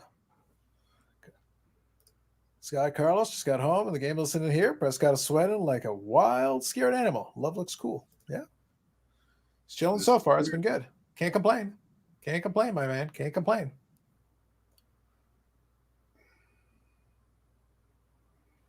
In some ways, though, I'll be honest, Scott. In some ways, I almost kind of miss when I used to get more worked up about these games. Like I said, that particular game ended it for me because I could not allow this team to piss me off like that again. Right. It was too frustrating. Like I was so angry. Right. And after that, I was like, I'm not going to allow this. No, I'll enjoy the good moment, but I'm not going to let them piss me off. I was so literally, I could have murdered Mike McCarthy myself. I would have choked that man out. Like I was done. I could see us losing this game all week because I gave Green Bay a little bit more credit on the offensive side. You're not going to like this next update.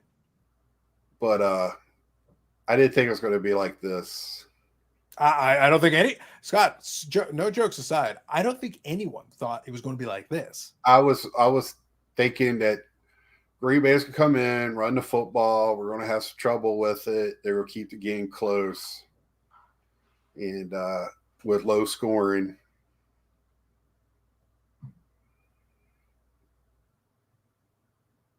I think even if I wanted to go best case scenario, I don't think I would have quite come up with this one. See, there's no reason for that guy to be nobody on the screen with him. That was so Scott, I don't know if you remember the game for the Houston one yesterday. That was almost as clean as that Houston one. The Houston one was the worst. Literally, the guy ran straight line with nobody within 100 miles of him. He was pitch and catch by himself. Yeah, I don't know.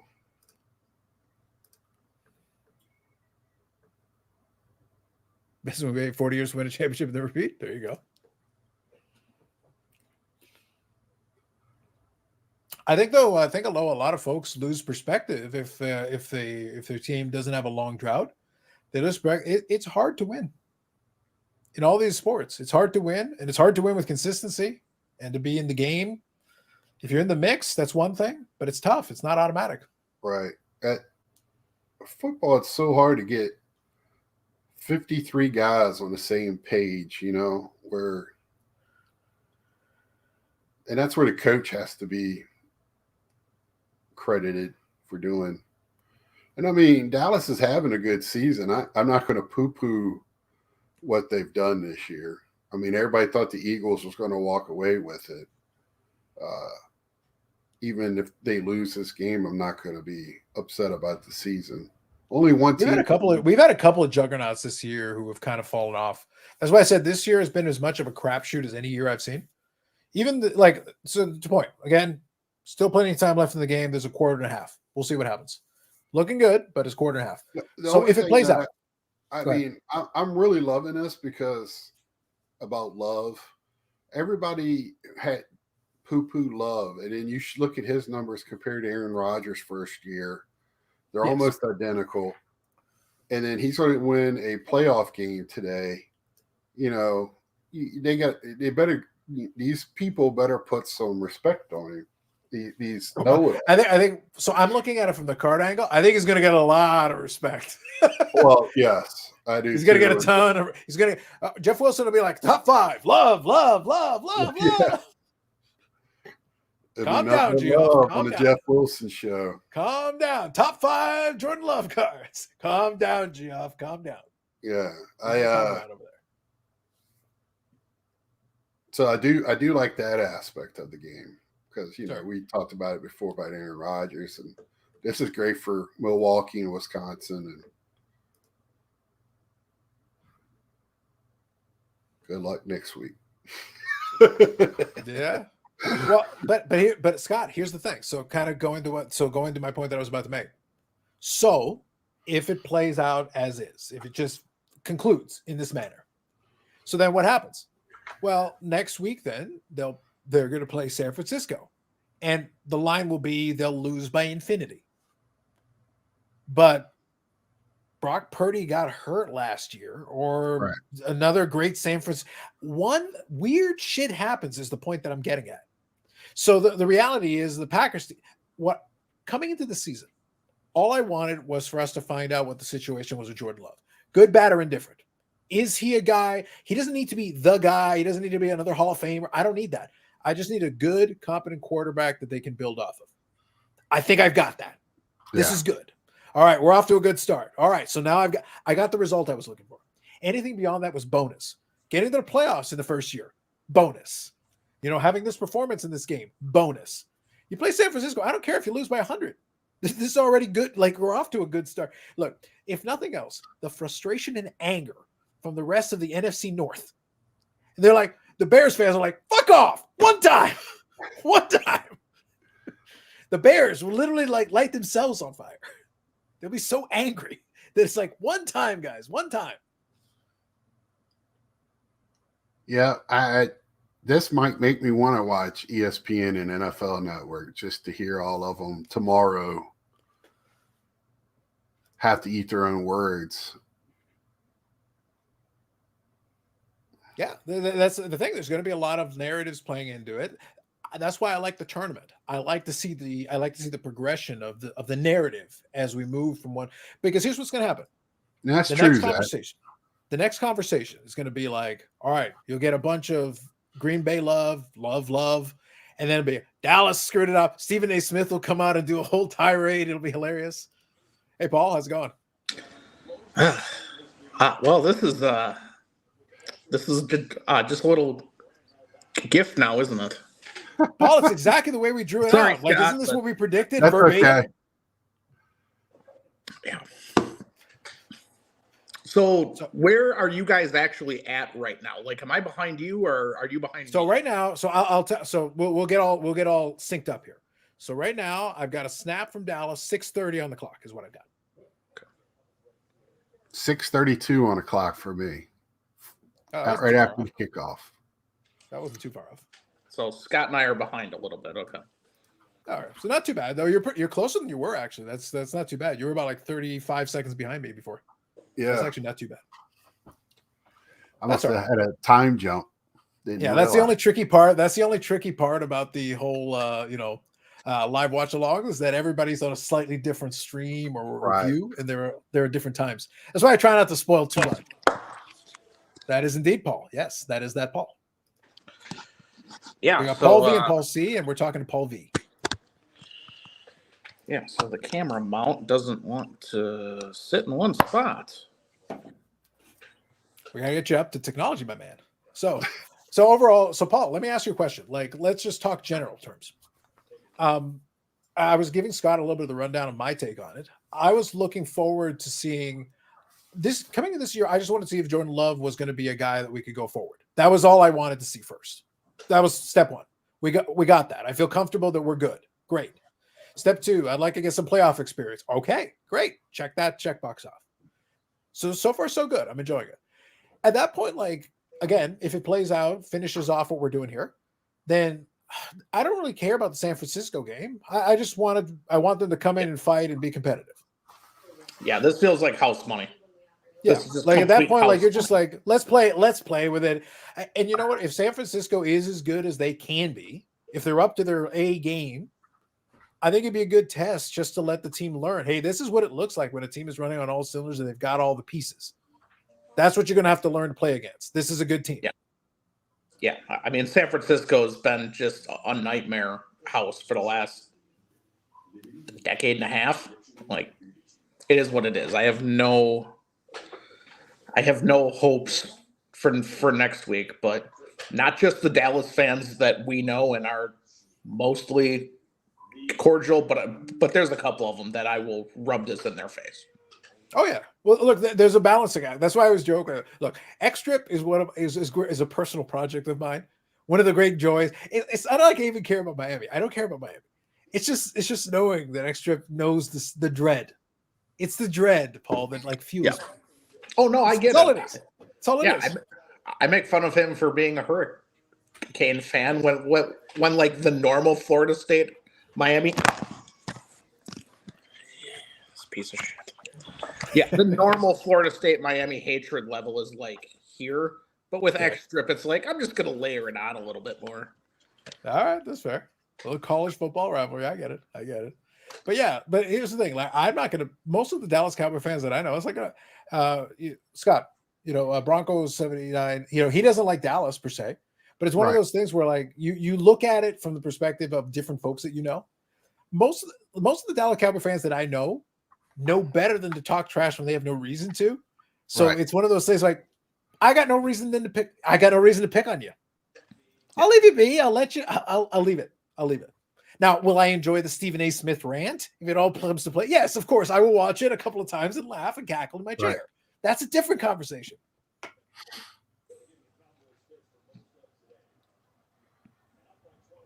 Well, ever since that Seahawks game Dallas had, I knew they were in trouble this year. So with good offenses. So, and Seahawks doesn't have a tear it up offense, but I'm just curious overall what the excuse or argument is going to be this time. We got to teach Paul's phone to not fumble. Right. Yeah, that's What kind of a holder do you have there? How could it possibly just be falling on its own? What do you have going on over there? Oh, really? Have this Okay. and have this. Oh, really? Okay. Nice run, Gallo. Nice.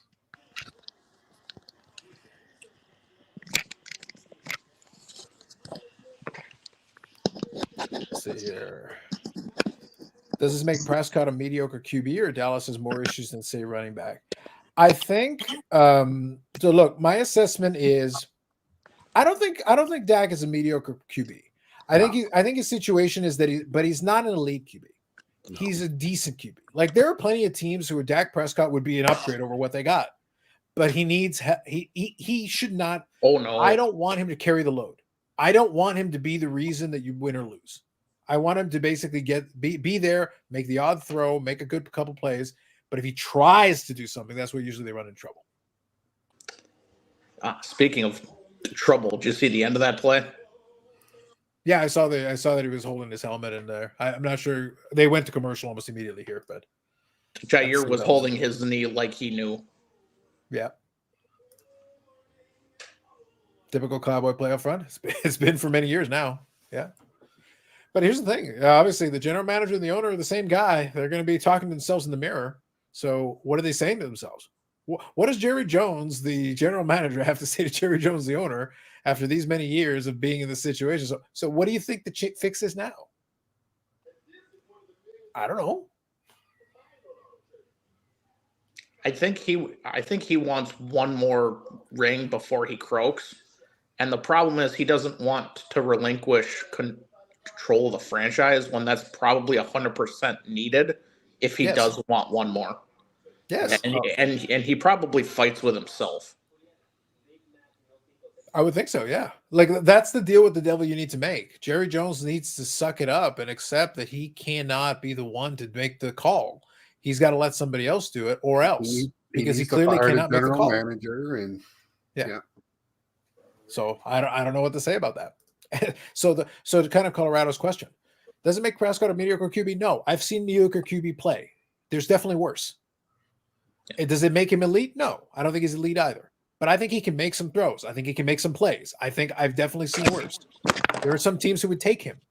But so maybe if you genuinely are dissatisfied, if you really think that it's a Dak Prescott problem, well, great. Then figure out a way to trade him to another team, get something for him, and best of luck to you. Let's see what happens. Well, see, that was the issue when we had Tony Romo. Okay. Tony Romo couldn't win in November or further. But who are you going to get? We were still 9, 10, and whatever, making a playoff. So we're having the same thing with Dak. But what are you going to do? I mean, like he said, he's still better than a lot of the quarterbacks in the league. He is not a mediocre quarterback.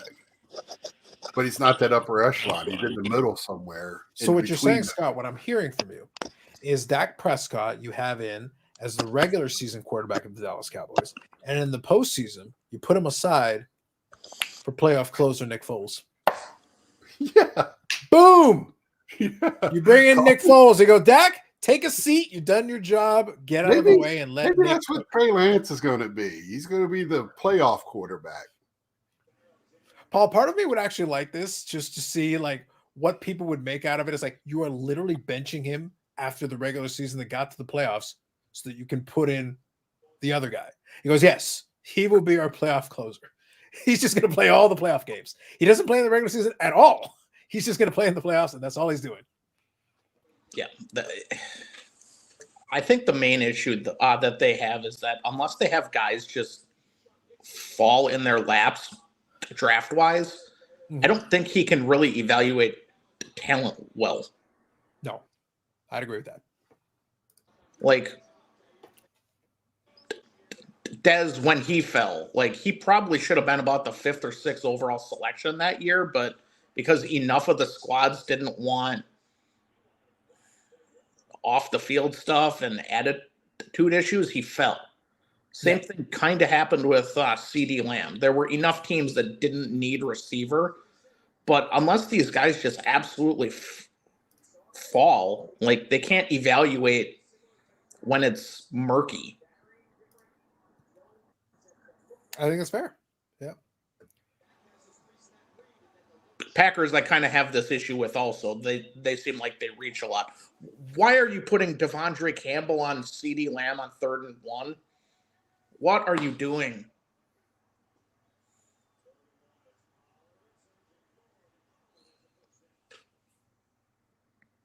I mean, I get if you're going to run zone, but you're seriously going to put a top 5 receiver? All right, this thing. We need to get you a case with one of those little stands already built into it. Yeah, it's really weird because it's got the stand. It still doesn't.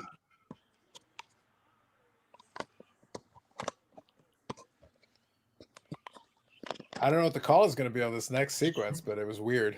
It's bizarre.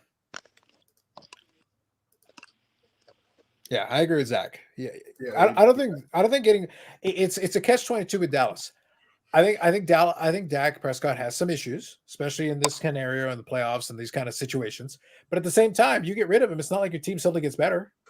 So it's like that isn't the answer. It's like getting rid of him isn't going to fix you. He got better this year. He had his best season.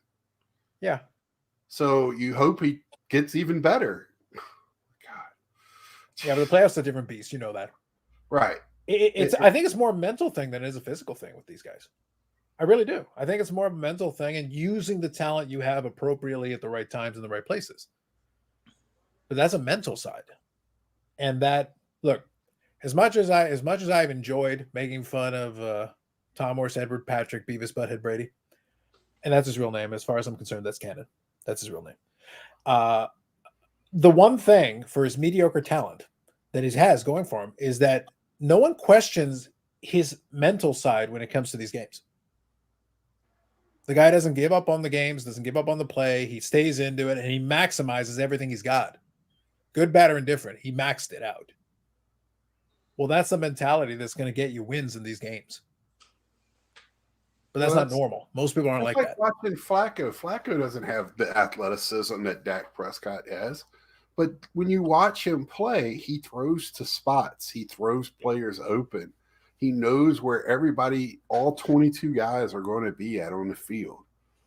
Did it work for him this week? No. But did it work for him the last whatever weeks he played? Yeah. And I mean, and by the way, Cleveland had a lot of players who underperformed in that game. Right. It's a situation where you put Flacco in a situation where he had to throw the balls, and he threw some advantageous balls that got caught, of course. But here's the thing: if Cleveland was playing the way they had been playing a lot of the games up until that point, they're not in that situation, and he probably makes some better decisions, some better throws, and they were looking pretty good early in that game. They scored early, and then suddenly it stopped. So good evening, Orlando, or good afternoon, evening, wherever you are. Out in Florida, I think you're the same time zone as me. So if Trey Lance on the roster, they do. That is true. Stuke, I would rather see McCarthy coaching Dallas than Green Bay. I agree with this. I was a big fan of him going to Dallas. I was a big proponent. I was like, Dallas, great hire. Great hire. Perfect for you guys.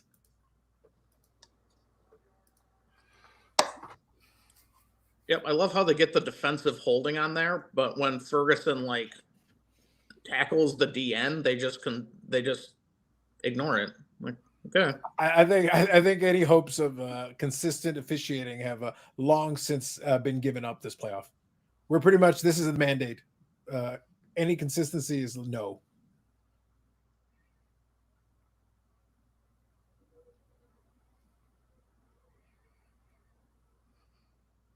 Wow. Okay. I was about to say, what the heck was that? Okay.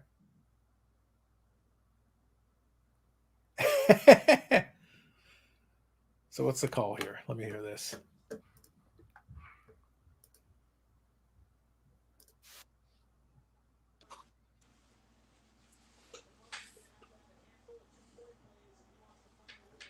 I assume they got in off the run off the middle, up the middle. Gotcha. Yeah, up the middle they did, yeah. Yeah, Hulu will just randomly yeah. Oh, what?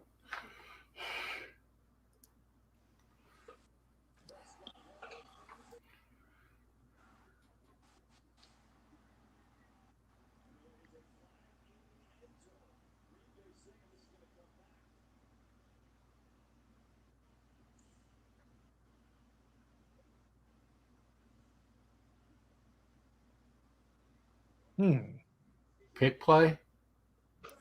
So there's a 2-point convert and then a penalty by the offense. The pick?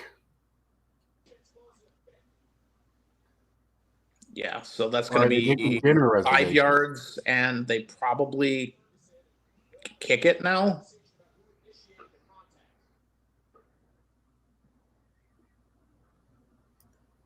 Yeah, no, you definitely go for the kick there. So that's what they're doing. Let's see. 2-point conversion is necessary. Well, they had to. Like Dallas at that point is trying to make up points. So from a the little play sheet mathematics standpoint, trying the 2-point conversion made sense. Like they have to try to bridge the gap as quickly as they can and try to score as many points as they can. They can't assume possessions. They've got about 3 minutes left in the third, so they got about 18 minutes of game clock left. So they're starting to run out of time if they're going to try. They got to chase these because even if Packers get 3 more, they might need all 3 of those in the conversions. And ooh, you're not going to like this update, Scott. Oh, he finally missed one? Fucking missed one? Doink. Oh, my gosh. He's been perfect all year, like everywhere. Kicking field goals. I mean, he's by far going to be the number 1 kicker this year. I think he's past Justin Tucker. It's tough times. It's tough times, Michael. It's tough times. He feels for you, Scott. He feels for you. Oh, thanks, Mike. We'll be talking about it later tonight. Where do you live again, Scott? I'm in Winston-Salem, North Carolina. Okay, never mind. I thought you were somewhere where it was absolutely freezing right now. No, I used to. I used to live in Northern Iowa. But Scott, wait, tell him. You got a weather advisory. You're getting we got a weather inches advisory. of snow. Whoa. It's good. They're telling everybody to run their water at night. Well, yeah, because it could freeze and. Yeah. I lived I've been here almost 2 years. I lived 8 years in Northern Iowa where, this time of year, -16. Yeah, it's below that here today. I think last night it was -20 wind chill in where I used to live in Iowa. Yeah. Yeah, we're -30 right now. I saw -60 wind chill twice while I was out there. They told you if you went out, nobody's coming to get you if you got stuck. Yeah. Yeah, I thought it was funny on Tuesday, I think. I work government freight, and the shipper down in Jacksonville wasn't open because they had so much rain. And I'm sitting up here in Wisconsin just being like, we got 5 inches of snow. I don't want to hear about your problems. So, Scott, this is always one of my favorite. Being in Canada. They shut down parts of North Carolina because of the rain earlier this week. Yeah. So Scott, this is always my favorite thing in the world. Being in Canada is when people enter into what I like to call the cold off. As soon as someone has the audacity to say like, "Hey, it's this summer," and it's like, "Oh well, let me." and we've got folks that we know like in northern Canada. It's like minus infinity. Okay, it's minus infinity. Fahrenheit, Celsius, whatever you like. A battery. I used to live in Virginia. I lived in Virginia most of my life for 40 years. It's so good. He gets on me. Yeah. I love the dude. He's so great. Yeah, Goldbost makes a lot of the ball hits. That's right. I'm not going to go into why I root for all the teams I root for. I learned a long time ago not to worry about that or judge that too much because I always laugh because it's like, well, Carlos, how did you wind up, cheering for the Packers? Like, you do realize we don't have an NFL team here. The closest we have is obviously there's a big contingent of Bills fans. That is a thing because of proximity. But like, if that isn't the direction you go, then it's kind of up to you. It's like, what are you drawn to? And for me, it was 90 Packer teams and the Knox 12 fella. I enjoyed watching those games. They were fun teams to watch. Right. and I got in on that before they actually got to that Super Bowl, which good timing for me. It worked out great. But no, I enjoyed it, and I've still enjoyed it today. But that's basically how you pick those teams in those days is you either went with the closest you had, or then you're basically a free agent because, well, you don't have that many choices. If it's not the Buffalo Bills, then who's your next closest? Yeah, for me, I just fell in love with that Randy White and Ed Too Tall Jones and Tom Landry. That team just won me over. Roger Staubach.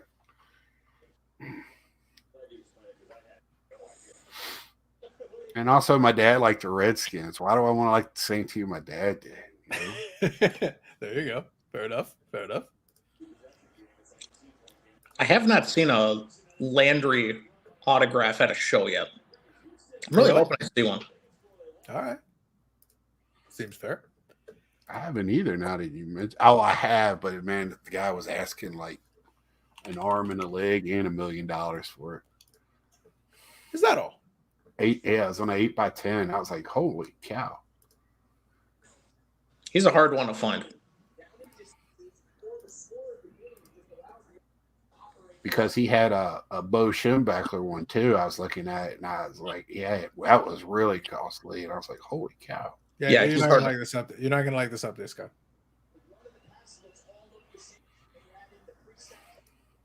Y'all's running back. He's impressed when he's healthy. He's been really good this year. This Jones guy. Y'all are right. That's a big hole. Y'all add some defense next year. Or build on it.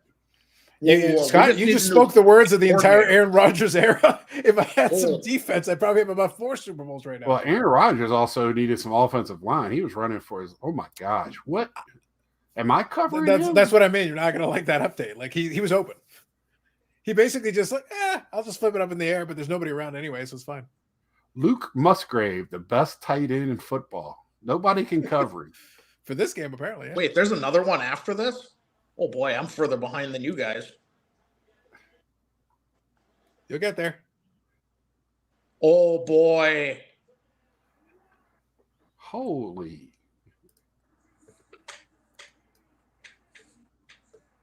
Like the ball boy was covering him. That was the closest person. I haven't seen that kind of coverage since the Houston game. They should fire everybody. Just there you go, Scott. If you're a coach, you're not coaching here next year. I can tell you that. That's horrible. What defense? Oh my goodness! Look at that. I don't know how many times the Packers gonna have wide open TDs. I'm telling you, my friend. I'm telling you. Even the great grandson was back there pissed off. Even in my most optimistic, I can't predict that. I'm sorry. Like I didn't. I gave him a little more. I gave Dallas more credit than that. Yeah, that seems like a blitz where like they only had 5 back, and it's just they had to let somebody run free. Just like my phone's just it's running free. Your phone is open. Jordan Love can probably hit it in stride. If we hit in stride, we might get another touchdown. I mean, still, if you blitz like that, you're supposed to play like a 3 back. Like in oh my goodness. So Scott, are you trying to say that we need to adopt the John Madden list of things to work on? Offense, defense, special teams. Well, I like our special teams. I like our offense. There you go.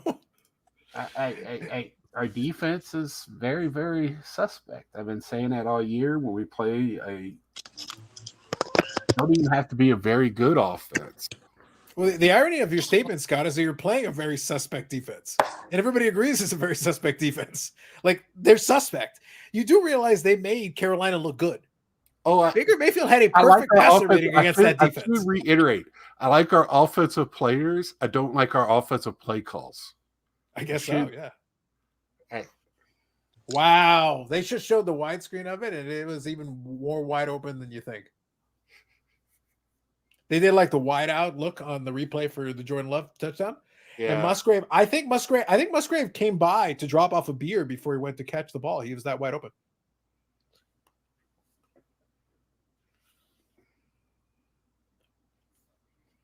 Oh yeah, here it is. Here, Zach says, honestly, Green Bay just pile it on. Don't give Jerry Jones second thoughts on McCarthy. I kind of want to take my foot off the pedal. I want them to keep McCarthy a little longer. A little longer. There you go. Andy, good evening. Yeah, good evening now. I thought Green Bay had a puncher's chance. The icing on the cake would be Jerry hiring Belichick tomorrow. Yeah. I don't know, man. I don't think those two. I genuinely don't think those egos can hang. I think they'd explode in like an hour. I don't think he'd make it through the first meeting.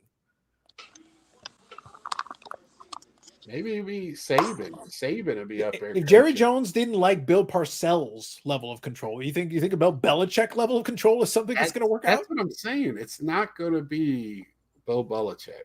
I would put that at a very low percentage chance. Very low percentage. That would be like Paul giving a 10-minute soliloquy on how much he loves Lamar Jackson. I put that on the same percentage level.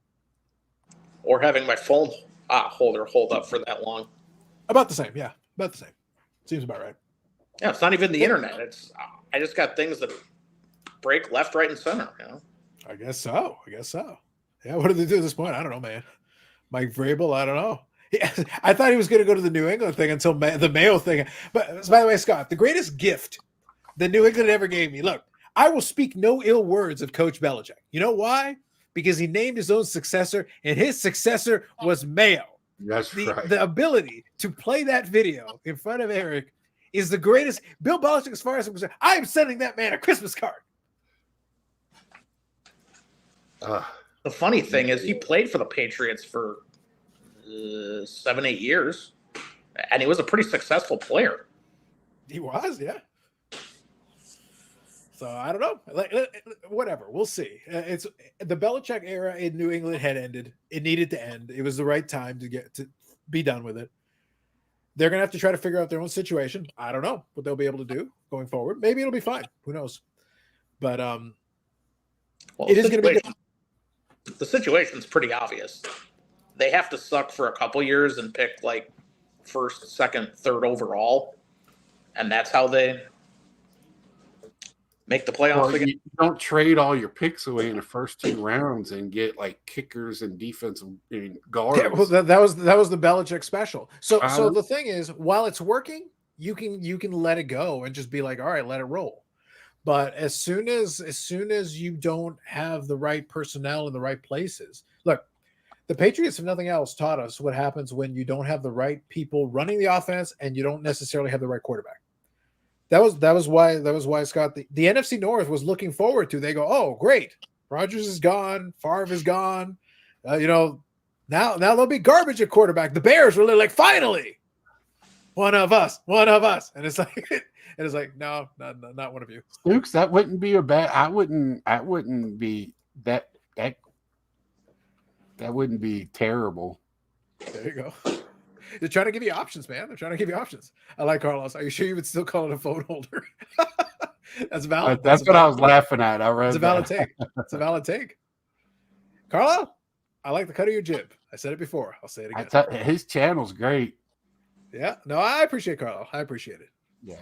Dallas is now leading in timeouts. There you go. That is true. They're now ahead on timeouts.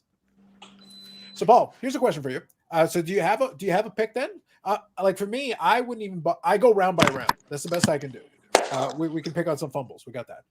But I'm going round by round as we go through this tournament because I genuinely have no idea what the fuck's going on. Like I'm not picking this score for this game. I have no idea. Like I'm watching it and I have no idea how we got here. yeah. Like, are you saying next week or like we can go around at a time? Games? We can go. Who is your strong feeling right now that we'll see by next week? We'll go around at a time. All right. So who plays this evening? So this evening we're going to have, hold on, I'll pull it up here in front of me so I can see it. So the Buffalo game will be on Monday. I think the Eagles are on Monday. And then tonight we have Los Angeles taking on Detroit. That's right. That's right. LA, maybe. All right. I mean, I have no. That would be one where it would shock me if that game's more than 2 scores. Either way. Okay. I think they were shocked that this game was more than 2 scores in the direction it's gone. Like like I said, Scott, I called this maybe about 4 or 5 weeks ago on the podcast. I go, this season is weird, man. Yeah, you did. I told you when you said Like, it. I agreed 100% with you. It's the vibe. Like I it's all about the vibes. Once upon a time, a wise man once said that.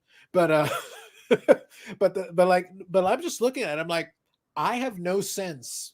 Like I mentioned to you before, I can go on my laptop right now and I can I can put together a couple of parlays, all legal, because we're in our region, we can make sports betting, no problem. I can put up a couple of parlays. I have been extremely uncomfortable for weeks. I like betting on NFL games, but it's like I'm not comfortable with any of this. Every week to week, I don't like the lines. I don't like, straight up. I'm like, I don't know, man. I wake up one day, Baker Mayfield has a perfect passer rating. I wake up another day, Carolina looks competent. And then they look like trash like normal the rest of the time. I don't know.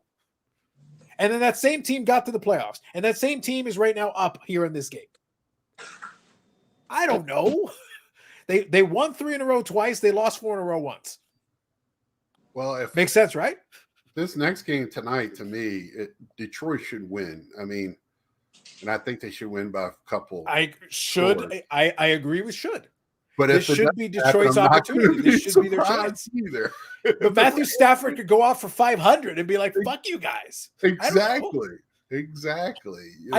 I cannot legitimately look at you and tell you, "Oh, that's impossible. That would never happen." No, Matthew Stafford would be like, "We're airing it out today, boys. Just run." I do think Tampa's going to beat the Eagles because I think Eagles have some deep problems on that team. Wesker, Griff, Andy, they're all uncomfortable. They're the Eagle guys. They're the Philadelphia guys. They don't like it. They're not. They're ready to curse out their team. The moment, like if it goes wrong, they're ready. They're on standby. I think they have some issues more than what we're seeing. What's going on? So I think so. Basically, Scott, what I'm getting out of this conversation is okay. So Eagles by infinity. Just because all the Philadelphia guys are ready, they're going to win the Super Bowl. Now that I said that, it's like so it's like what happens? Jalen Hurts threw for 12 touchdowns in the first half. That was weird, man. That was crazy. Yeah.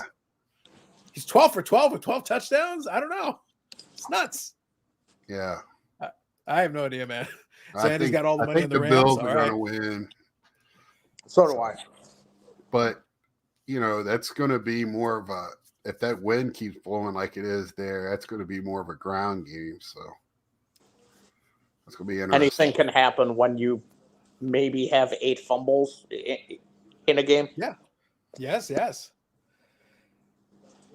The question really is, do the Bills win by shootout? After they skate down the ice a couple of times. Yeah. That might have to be. They might have to switch from cleats to skates. That might be their best bet. The problem is you start kicking even from more than 35 away and you have like, all right, I aimed it up the middle and then the wind grabbed it 30 yards left. Like, good God. Okay. Yeah. Dallas has quit. I think at this point, yes. Yeah. At this point now Green Bay gets to switch over to the run game. Like, watch the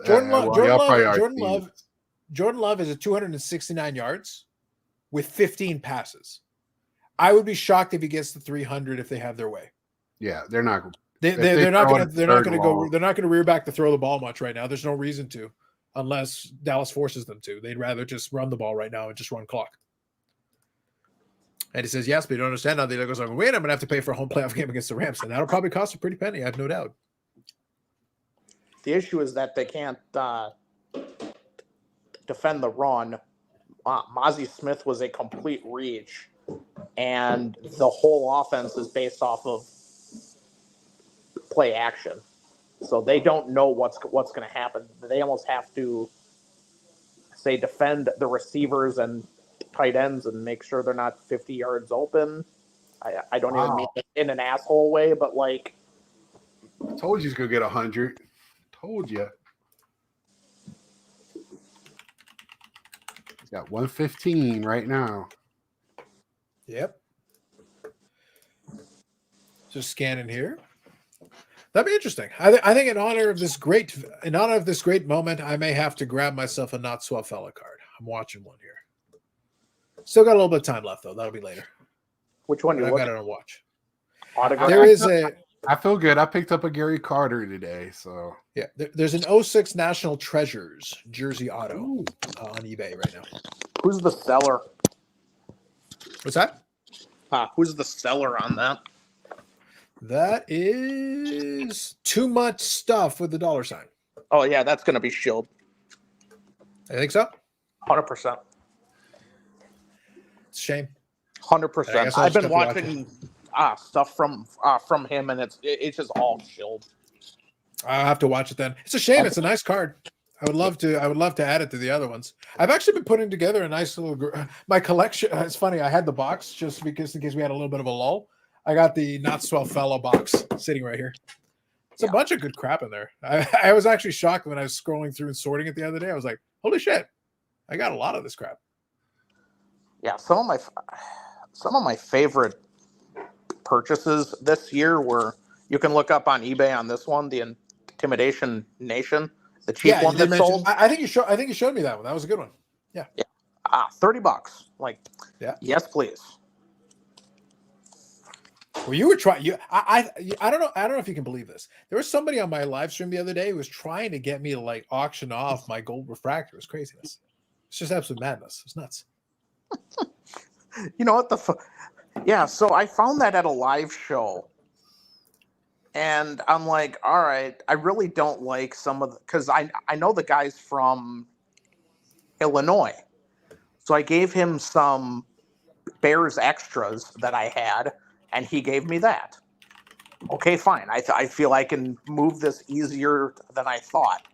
I ended up moving it for, I think I had a Bradshaw rookie that's now a 4.5 from a 2, and I threw that in because the local shop they don't have the guys walking in being like, oh yeah, you got the Bradshaw rookie and it's, nice enough, and all right, here's some Favre instead. Yep. Like 6 months later, hey, this thing's on eBay for $40. I'm like, you idiot! What are you doing? Like, hey man, it happens. It is what it is. Like my favorite thing is that it started off as me grabbing a couple just to be like, I'd like to have a couple because, like I said, look, his personal proclivities notwithstanding, I enjoyed watching Favre play. He was fun to watch play the game. That's it. That's as far as I go. I'm not co-signing on any of his personal life or any of the other shit. I'm not. But like, and what's funny is that we've got this legacy now with the thing. You won't like this next update, Scott. The thing that we've got with a lot of these players is that Favre was entertaining, but he was flawed. He was also flawed on the field. Like he would make these ridiculously. Why on earth are you making that throw? There's like 6 defenders. That's not going to be completed. That's going to be an interception. But he was entertaining. He was an exciting player to watch. Aaron Rodgers was a great thrower of the football. But God, that guy's an idiot. He makes it impossible to like the guy. It's impossible. Like every time he opens his mouth, I'm like, please shut up. Never speak again. But hopefully Jordan Love finds his mental illness, whatever it is. Best of luck to him, and hopefully we can get him some therapy and he continues to play quarterback. We'll be fine. None of them are stable. They're all nuts. All of them. But the other thing with Favre, though, is because of the Packers fans and because of the just general love for Favre, you can win auctions for half of what they sell for on the buy it now. And everyone thinks you can only flip the modern. It's like, no. Just wait for someone who absolutely needs that one and sell it for twice what you paid for it. Yeah. This is still my favorite. That's why I say I like a lot of these. Nice. Yeah. These ones are good ones. Those are beautiful cards. And when there's the opportunity to grab one of those kind of things, even with because they got the shiny sticker, but the thing is they embed it into the card, so it actually still looks pretty good. I'm like, no, that's fine. That's fine. Do that. That still looks good. Design-wise, it looks good. It fits the design. It looks solid. But I feel like maybe it's just me, but it's one of those things where I look for the autographs. I love a lot of the nice autographs. If you've got a nice design and a nice thing going on with it, it's a beautiful looking card. Nice. I like the inserts. Like I picked up a, is this 98 or 99? 98 3x3 illuminator. Yeah, it's either illuminators. It's one of them. There's three. Yeah, luminescent and luminous. This is the hardest one to hit, and I found Yes. it at a live show for $10, $15. Beautiful. I'm like, Charged by yes. Yeah, beautiful. Yeah, yeah. For me, what it really came down to is I look at it. It's a Hall of Fame quarterback, 3-time MVP. You got all that stuff already established, and I can go buy an autograph of him on a really nice card for like $100. And pick the one that you like. Pick the design you like, the format you like the best. Do that. Great. Looks good. And like $100 ish. If it's a memorabilia one, $200 ish. Yeah. Like it's not crazy. Just get a nice looking one. Pick the one you like the most. Pick the design you like the most. Have a good time. That's enough. Or you could get one of the young guys. But like I said, I do like Jordan Love. I've tried to grab a couple of his cards before this playoff run kicked into full gear. So I was like, all right, I'll grab a couple here and there because at least I like the kid. Like I said, I'm still trying to figure out what his mental illness is. I expect it'll be something. We'll find out eventually. You cannot be a good quarterback in Green Bay and not have something wrong with you. I don't know what it is yet. Bart Starr's I just sitting there like, I was fine, God damn it, I never cheated on my wife. That's you know of. we're gonna find out, Paul. We're gonna find out one day. It's like Bart Starr was a very stable member, a pillar of the community. Well, except for the serial murder. There's the 10 bodies buried in his backyard. But other than that, swell guy. Everybody liked him. Can you name me the killer that they did have in the 70s? The killer? No, I don't have the serial killer trivia that you do. you're on your own. No, seriously, Randall. I have no doubt, but I'm saying I don't know. I haven't looked into it. No, I'm saying Randall Woodfield was a receiver in like 75, 76. Okay. He ended up being the I-5 killer. Packer history right there. There you go. Go on. Damn, now you're making the big Scott look at your Packers cards because discussion about grief. I live for this. How many kills did he have? Did he beat out Aaron Hernandez or? Oh, easily. 10 or 11 or something. Jeez. It was a lot. There you go. Like I said, I happen to think maybe the problem is Paul. Maybe he didn't commit all those crimes, and maybe part of them was Bart Starr. It's possible. And then all of a sudden, it all makes sense. Oh, if you're a great quarterback in Green Bay, there has to be something wrong with you. That's why I say I just need to find out what Jordan Love's proclivity is. Look, no judgment. As long as you get the job done on the field, we're willing to forgive a lot. So what was? But I need to know. I Majikowski's need to know. What is the thing? What was Scott Majikowski's issue? He didn't last long enough. Yeah, he got hurt. He played well, but he didn't last long enough. He didn't have. Look, we're comparing the winner of the first 2 Super Bowls and a multi-time NFL champion, and then we've got not swell fella, 3-time MVP. We got Aaron Rodgers, 4-time MVP. So like we got to go on levels, man.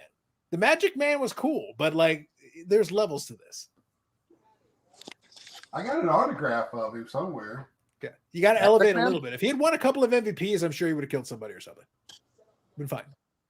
Yeah, He played at the Eddie University of put him on Virginia. He's the quarterback at the University of Virginia. That's why I have There you an go. autograph of him. Yeah. And he's fondly remembered. Like if you put now what's going to be cool, Paul, I would love to see it. Well, unfortunately, did Bart Starr pass away or not yet? I can't remember. yeah, like 5 years ago now.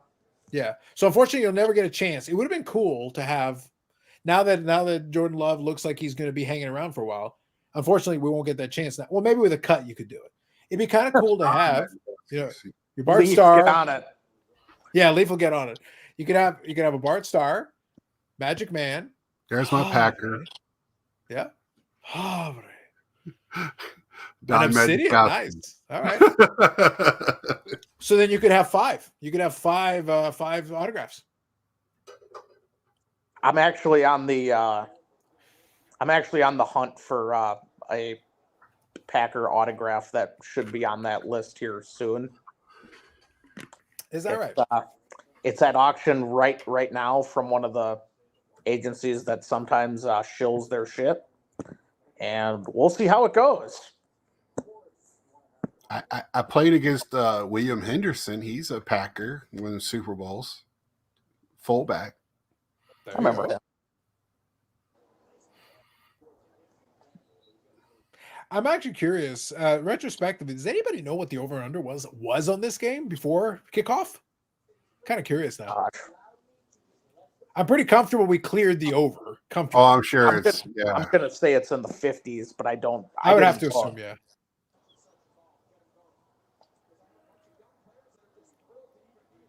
I don't like the fact that there's 8 minutes left and they're just playing soft of soft of soft. Like, Well, I'll tell you right now, your Hulu is still behind. I'm under 7 minutes, and Dallas still hasn't scored. oh, sweet. Yeah, I'm on No, 7. like they're close. They're second and goal, but Yeah. still haven't scored. The Play clock ahead of me, continues then. to run. The clock continues to run. So you're saying that they run for nothing here? Still waiting. Yep, they run for nothing. And under 6:30 and third and goal. Nice. Look, I'll give credit.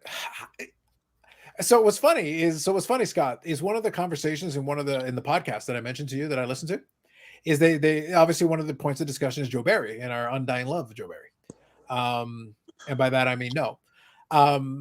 So the thing is, people are like, oh, does that mean that Joe Barry would get extended? And everybody's like, if we win the fucking Super Bowl, he can be extended. Anything short of that, fire that man. Pretty much. all right. All right, Scott, you'll like this next got update. the same You'll like this weather next alert update. coming across. That's my weather alert is more exciting than the football game right now. Sorry. Well, you will appreciate the next update eventually. I'm seeing over under 50.5 yards. That seems low. There were some people that were at least predicting a shootout. Like, I don't know, 50.5 feels like it should have been over all day. Even before, obviously, looking at the ridiculous score. It feels like you would have gone the people over thought anyway. that Dallas was going to get out ahead and Green Bay would have to start throwing. It's the other way around. Yeah. So I figure either way, though, like 50.5 feels like a low over under. I feel like you would have been forced to at least air it out a little bit and see what happens.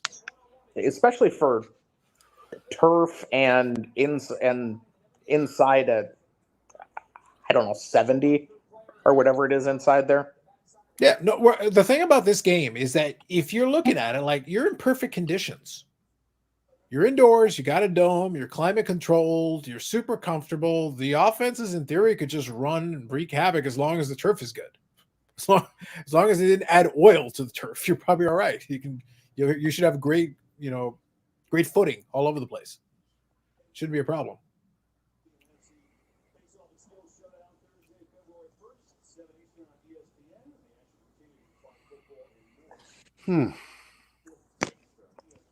So did you ever consider making a offer on this one? The 99 is I good. won one of those. I didn't make an offer on it because I did win one in auction. I wanted for a little bit more than what the offer was, but I already had it in. It's actually a ship my card, so I'll get it in my next order. Gotcha. It's a cool card. I'm looking forward to picking it. The next order should be fun. I think you'll appreciate it because I will have a couple of favs, but also a lot of dentist PCs. Your celebrity crush. There'll be a heavy dose of bread. That's part of the reason I created that other channel. Like, all right, look, if I'm going to do any, the pickup videos, I'm still going to do on my main channel. Pickup videos are the pickup videos. But if I'm going to do like a showcase, all right, I'm going to go through all the Brit Bakers. It's going to take me like half an hour. All right, here we go. We're doing it on the other channel. I'll send you a link. You decide like bad weather. Was that good? You decide that you're moving the caster yet or no? Oh no, the caster's sold. It's gone. What was the Sheeta? The Sheeta. Oh, that. So I did have somebody from the UK that apparently is a fan of hers reach out. My stance on it right now is I'd like to keep it. And actually, I sold a sky blue autograph that I pulled out of those boxes for like $250. So I got good money for it. So actually, I've paid about 75% of the case already, cleared completely. So I'm sitting there with what's left. I'm like, I could just keep the Sheeta. I don't really have to give a shit. And it would be cheap for the Sheeta, truthfully. And I still have a whole bunch of crap that I haven't sold yet. And I've got a ton of stuff already piled in that have already been listed on eBay. And I've been getting offers on some of it throughout the course of the day. Have you opened up all the boxes yet? I have opened 12 boxes since Friday. And you have how many left out of there? No, I've opened all the boxes. Oh, it was okay. It was an inner case. So it was an inner case of 10 and then 2 of 23 flagship. So that was 12 boxes. That's how we got to 12. Yeah, sure. Yeah. I had a lot of fun, Scott. I wasn't quite at your 1 pack per day. I was kind of like 12 boxes in a day and a half. I haven't been doing it 1 pack either. I had a lot of fun, but I went through it and I found some stuff. I got a Swerve Strickland out of 35. That one sold almost immediately. The Sky Blue, I got a great offer on, sold. But the ones that sold, I've only sold like 5 or 6 cards out of all the cards I pulled. And that has covered 75% of the case already. There's a lot of those stuff like 5, 10, 15, 20 bucks that between all of that, if you add it all up, I should actually be in the black by the time I'm done. And that would be with keeping the Sheeta. So my inclination is to keep the Sheeta. I basically told the guy showed me his Instagram account and he had a whole display with Sheeta cards and everything. I go, okay. But basically I told him, I don't really have to sell it. Let me know what you have in mind and I'll listen. I said, sure, I'll listen. So he basically went kind of lowball on it. I was like, I'm good. I'll hang on to it. You reach out to me and you're asking me if I would sell it. It's like, you better at least come with a strong offer. Otherwise, like, why are you wasting my time? I had somebody. Let me see if I can find it. So for you shipping to the UK, is that still international? UK is very international, yes. Everything outside of Canada is international, Scott. How much would that? I hate shipping to Canada. I made my stuff so expensive to go to Canada that nobody. I did it once. I don't want to go through that hassle again. Scott, it's the exact same thing. Here's the thing. eBay, if you do it through eBay, eBay has subsidized shipping, which is great. Which means now if you order from me on eBay, so my cost is going to be like $7 and change. And they will give me some tracking and they'll give me $100 insurance and all that stuff, which is great. That's their eBay. If I wasn't using eBay, it'd be almost $20. The moment I put it into a padded envelope and have the audacity to not call it letter mail, they immediately go like, yeah, $18. Or if I say, yeah, letter mail, it is letter mail, $3.20. But I have to basically get the post office person to go like, just print out the damn thing, weigh it, and put the sticker on it. So I can do that, but it won't have any tracking. It will have nothing. I take my chances. There's a lot of auctions where I'll do that. But for a card like the one I'm talking about there, if he was making a legitimate offer, I'll pay the fucking tracking and shipping. That's fine because it's worth my while. But that's what I say. Like, he's trying to get it for like, well, I kind of pay this amount. And I'm like, well, good for you. I think he thought by leading with, I'm a big fan or whatever. It's like, well, congratulations. That will earn you a 0% discount from me. I don't give a shit. Yeah, I don't understand that when people do that, play that card. Thanks for letting me know. I don't give a shit. Yeah. Make an offer. If you're somewhere in the neighborhood, I'm fine with it. But if you're not in the neighborhood, get out of here. Like, I had somebody offer me Chuck Bednarik patch. And this is like a solid hunk of the number, which is hard to find. And the guy's like, yeah, I'll give you 40 shipped. I'm just like, you're the same asshole who held me up when I wanted the Jim Brown. And you were just like, oh, well, I don't care that there's a Ruben drones on there also. I'm like, all right, well, I don't really care that you want this one for cheap either. I will hold it just because I'm a spiteful asshole. Sure. Like, sorry, it is what it is. Yeah. No, I get it. You say 75, I'll be like, yeah, fine. Like, here you go, but not for 40. Yeah. I think I had this conversation with Brandon, with Bobbles. a number of times, and it's one of those things where like I'm not really that hard to deal with, but I look at it from both perspectives. When I'm a seller, if you come to me with a legitimate offer and you go like, okay, so this is what the comps are, this is kind of where I'm at, this is what I'm thinking, just be straightforward. There's a lot of those cards where a lot of times I will accept a surprisingly high percentage of first offers from folks. I'll set a minimum threshold where like below this, we're wasting my time. But there's a lot of them where they'll go barely above the minimum threshold and I'll accept it. I don't need to squeeze every last penny. I'm not worried about that. I don't care. With the Sky Blue guy, actually, I did bump it up about 20% from his first offer because I went to his eBay page and I saw that he had a crap ton of wrestling cards, a crap ton, and their price strong. And I'm like, all right, dude, you're a reseller. I'm firm on my first price. I gave him a counter. He tried to counter my counter. I go, and I sent it back the same number again. I go, this went for 275 the first time. A regular one that wasn't numbered went for 200. I am letting you have it for 240. I'm firm. Accepted. He's going to relist it and bump it up the price. That's fine. That's okay. But like, give me my cut before we start. It just allows me to chip away my case. You can also use that the other way, though. I have one of the autos that I need for the Hall of Famer list, and I found one on some just total non-sports eBay site, and I'm like, oh yeah, I can hammer them. They're not going to know. Well, they might, but they're not going to know, and they're only in it because they want to pick up storage lots and get their money back or similar. Like I'm gonna hammer them here, and I got it for about half of what I should have. Right. Yeah. No, it's one of those. Like I said, I look at it because I'm an eBay user from both perspectives. I understand, but like I said, as a seller, I'm not trying to squeeze every last penny. But at the same time, if you come super lowballing me, well, I'm going to be an ass. It's really easy for me to switch. My default setting is asshole. So like, don't give me an excuse to switch over to my default setting. Like I'm already there 99% of the time. So like, just be straight. If you're straight and you come to a number that's reasonable, like I'm not making up a number out of thin air. I will look at comps. I will look at other ones and be like, all right, this is kind of where I'm at just to see. Let me feel it out and see where the market goes on it. And a lot of times I'll get what I'm looking for. So there's no hurry.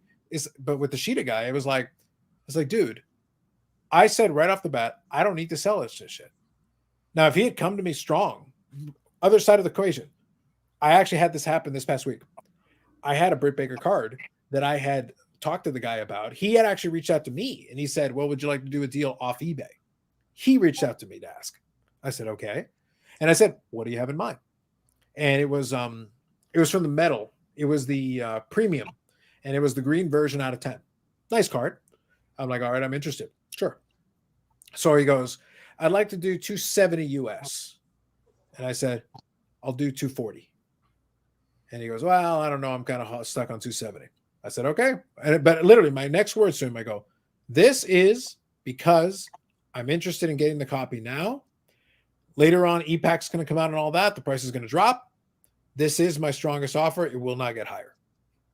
And the guy, and I am a strong buyer. When I offer, I'm offering strong. And he goes, okay, well, let me see after the holidays. He ended up consigning it to DC Sports. Oof. I won it for $120. You should have just sold it to me the first time and you would have made more than double and saved the fees and saved the consignment.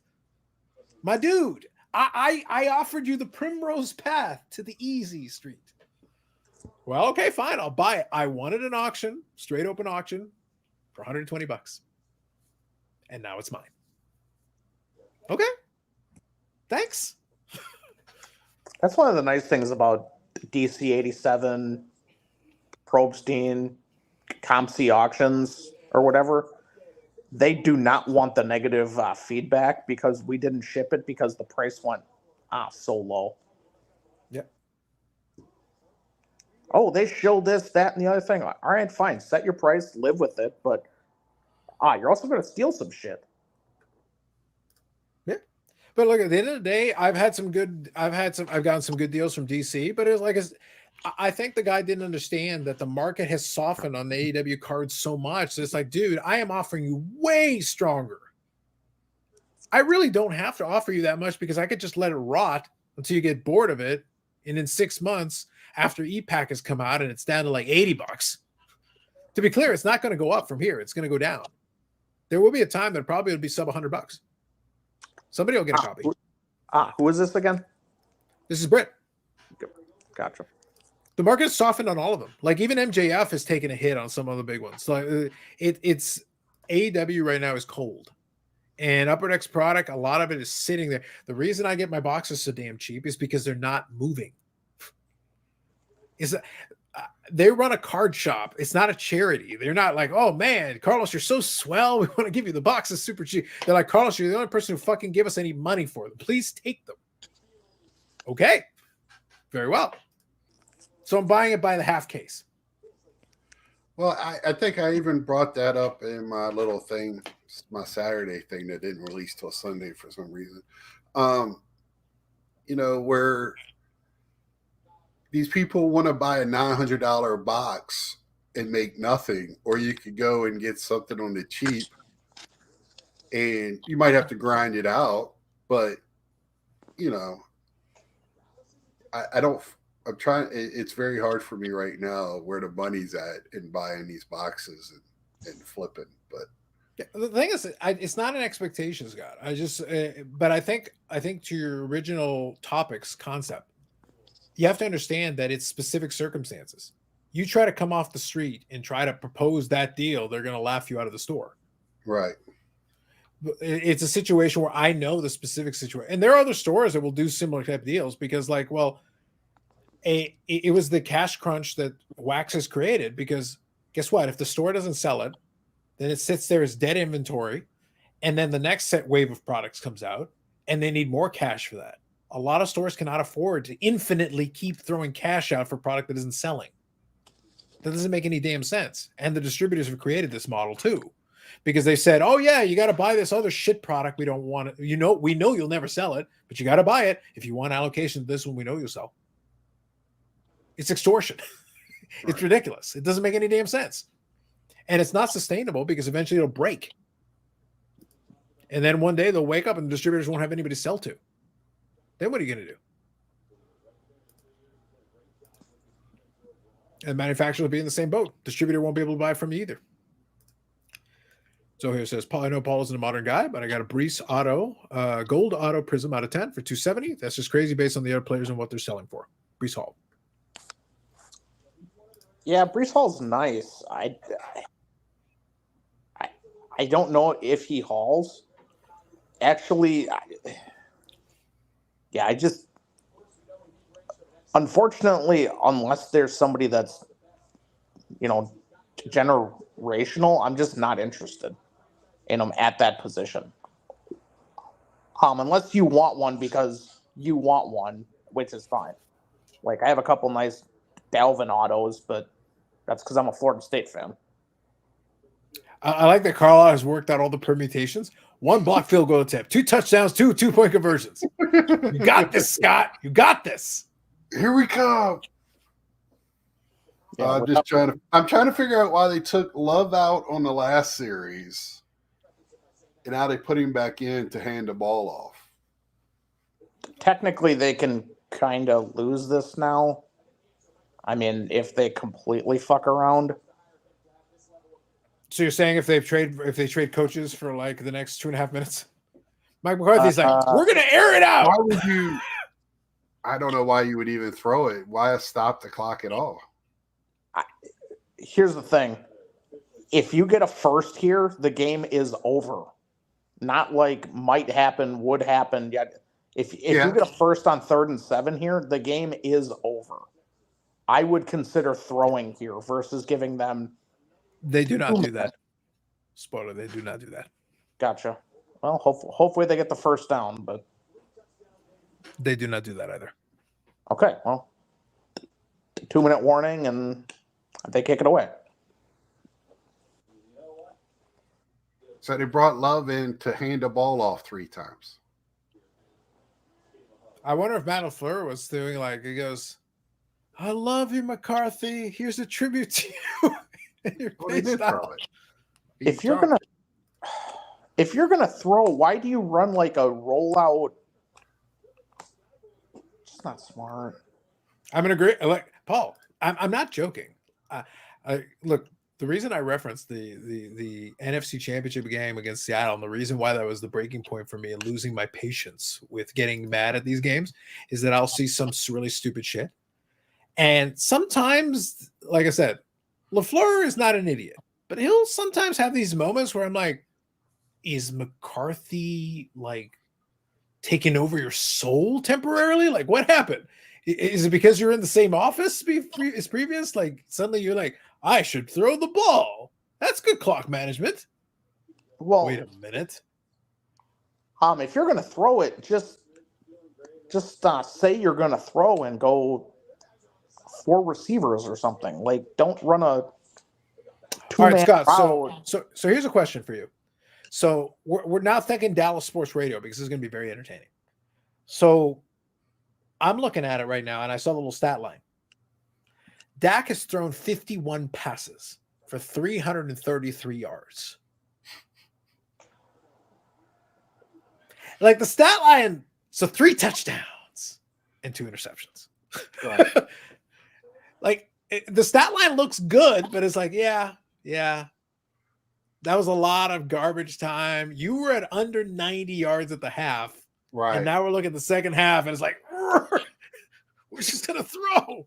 It's really the combination of the defense wasn't able to get anything or get off the field, so they had to throw. I mean, Correction, I don't even know if 351. 351. He's approaching 400 yards passing, Scott. Keep everybody. Keep it the same. Let's go.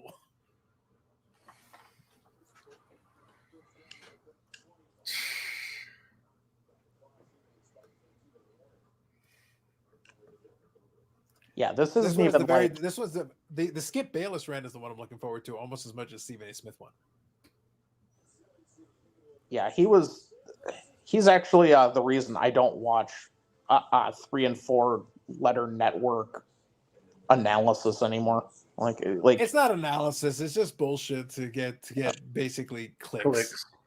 yeah, like you're so far off that I'm just like, all right, I'm good. I'm gonna not watch any of you anymore and just go find it on my own. Yeah. I would argue there's no analysis involved anymore in that side of the game. It's just like, let's just say what is the most outlandish thing is. Scott, so next year the Dallas Cowboys are going to fire McCarthy and bring in the space aliens, right? Right. Obviously, space aliens for head coach. Well, that's why everybody wants to put Belichick there, but if you know what now it could be because I don't know what's going on, but I think it's a Jerry Jones problem. Look, Bill Belichick is, like I said, as my great personal friend Bill Belichick, who did me a great favor of bringing in Mayo, of invoking the Mayo era. Like I said, Bill Belichick and I are on good terms. Brady can fuck himself, but Bill Belichick and I are on good terms. Good terms. The point is that Bill Belichick's not an idiot. He's going to know, like, whatever Jerry Jones says, he goes, you're going to be a meddling pain in the ass, aren't you? You can't help yourself. Doesn't matter what you say you're going to do. You will be a meddling pain in the ass. Why would I deal with this bullshit? There's a bunch of other teams he could go to where even if he doesn't get complete GM control, he would still get enough say that he could at least have a little bit of a discussion point in what's going on and be able to do his shit without being disturbed. And they would leave him alone. So if he wants to control his destiny and not be meddled with, and there's a bunch of teams who'd probably give him that. Why go to the Dallas Cowboys and deal with that headache? He might be able to sit there and look at Jones, and Jones might shut up in that situation. That would be your only way. Like I said, Bill Belichick doesn't need it. For him, it's more like it's an ego thing. He would love the Don Shula record. And like, it would be great for him if he could find a way to win one more Super Bowl post Brady to kind of level him up with Brady and be even Steven with that piece.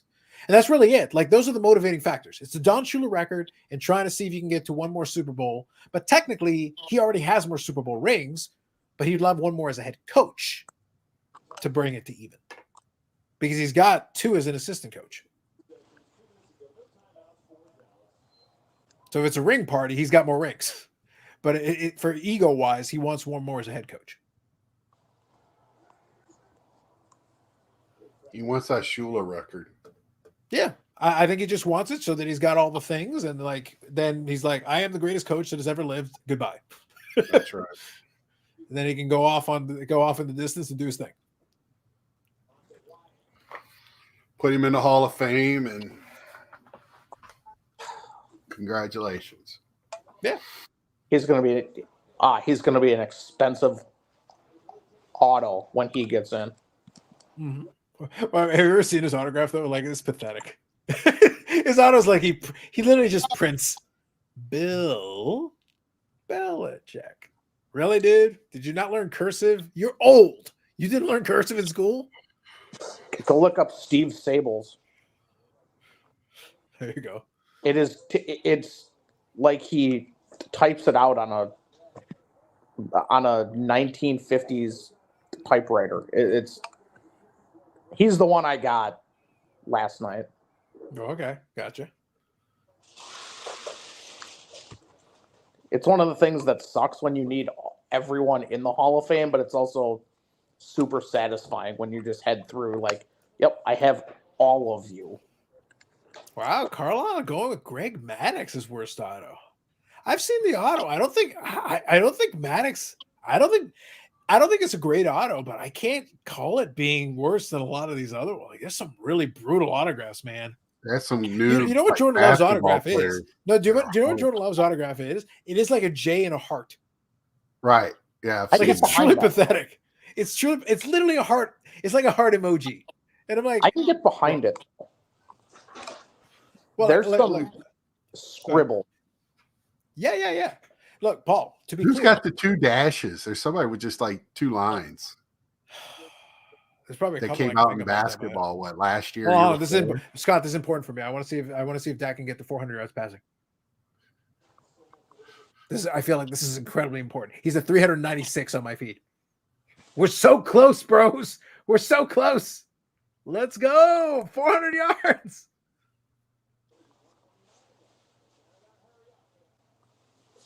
You got him in fantasy football in the playoffs this weekend. You're gonna be all right. It's sensational. I don't know how bad the 2 interceptions hurt you. I don't know, man. I have no idea. Hold on. He did it. 400 yards passing. Yes. 40 for 57 and 396. This is some straight up Madden stuff. 41 for 59 for 403, Paul. 403. Living in the future. And then a sack. But still, 403. Steve Lamb has a crappy auto, 2 circles. All right. Fair enough, Joel. Thank you. By the way, just to acknowledge, I appreciate you folks who have decided to hang out. Like, it's been just us kind of hanging out, BSing, and watching the game. So I appreciate it. Watching this great football game. Well, Scott, look, you can't complain. Like, we've had as much as like 14, 15, 16 people watching us literally sit here watch a game while talking random bullshit. That's pretty good, Scott. That's pretty good. Yeah. Like, I can't complain. That ain't half bad. No. Thank you, Paul, for chiming in. It's been fun watching the game with you. Appreciate you. It has been fun.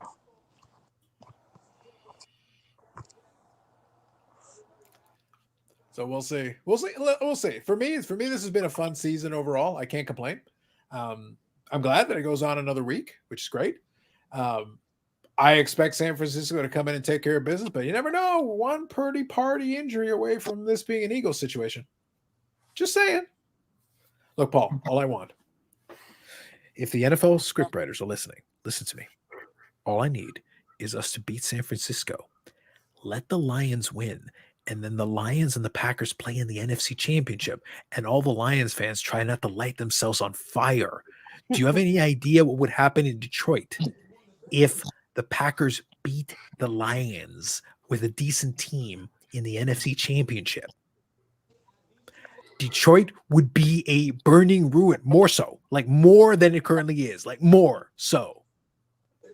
I will make a fucking All watch along Hallows for that. Eve. I will make it. I'm aware of the situation. When we all got let go from one of the jobs I was at before, it was about 3 weeks before the Bears game in Soldier Field for the NFC title game. So I'm sitting there like, holy shit, I have money. I can head to this game and do whatever the fuck I want. I'm like, oh yeah. There were probably 3 Packer fans in the whole section, and I was one of them. Just sitting there all by myself, all by my lonesome. Like, it was fun. Absolutely, no doubt. They So Zach here says, they were not happy. obviously. Zach here says, I assumed Eric is sponsoring the like button. Eric is always sponsoring the like button. And then later on tonight, Big Scar's going to have a live stream. He's going to give himself 14 Red Bulls injected directly into his veins. That's what I can do And right you now. know what? The like button is also sponsored by Eric there too. That's right. You know what? Paul doesn't even make videos, but if you find a like button somewhere, pretend it's Paul's channel, and that counts towards Eric's count too.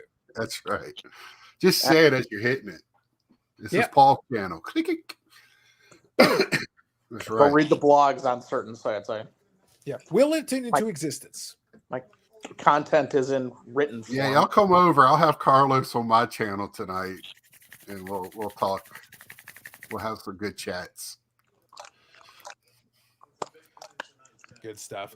All right, so we'll see. I'll So have we're basically finished this thing off here. So I appreciate everybody. Appreciate everybody hanging out. It was an impromptu stream, and we actually did, in fact, do a full watch along of the entire sorry episode that this was. By the way, I hope you hit the over. I hope you hit the over real hard, because that's a winner. It's a big old winner. Definitely a winner, no doubt. So I want to thank Paul for joining us, of course, and I want to thank Big Scott for being a good sport and hanging in there. Appreciate you. And you can check it out. There'll be a live stream tonight on the Big Scott 35 channel. So if you look at spell like that with the number 1 for Big Scott, look for that. And then I'll see if I can put it in the description for you later on if you check it out, but it'll be on replay. So check it out, Big Scott 35, and there'll be an episode there talking about that. Maybe we'll get some emo Scott lamenting the olden days of collecting the days of old. Very exciting. Yep. So go Packers go, and hopefully San Francisco, the Purdy party comes to a little bit of a screeching halt. Somebody carts some people. It turns out they're underage. The Purdy party's over. Like I said, scriptwriters, Lions, Packers NFC Championship, burning ruins of Detroit, Vancouver rioting in sympathy. The script writes itself. All right, that's it for us. Thank you all for joining us. Have a good night. We'll catch you next time. Peace.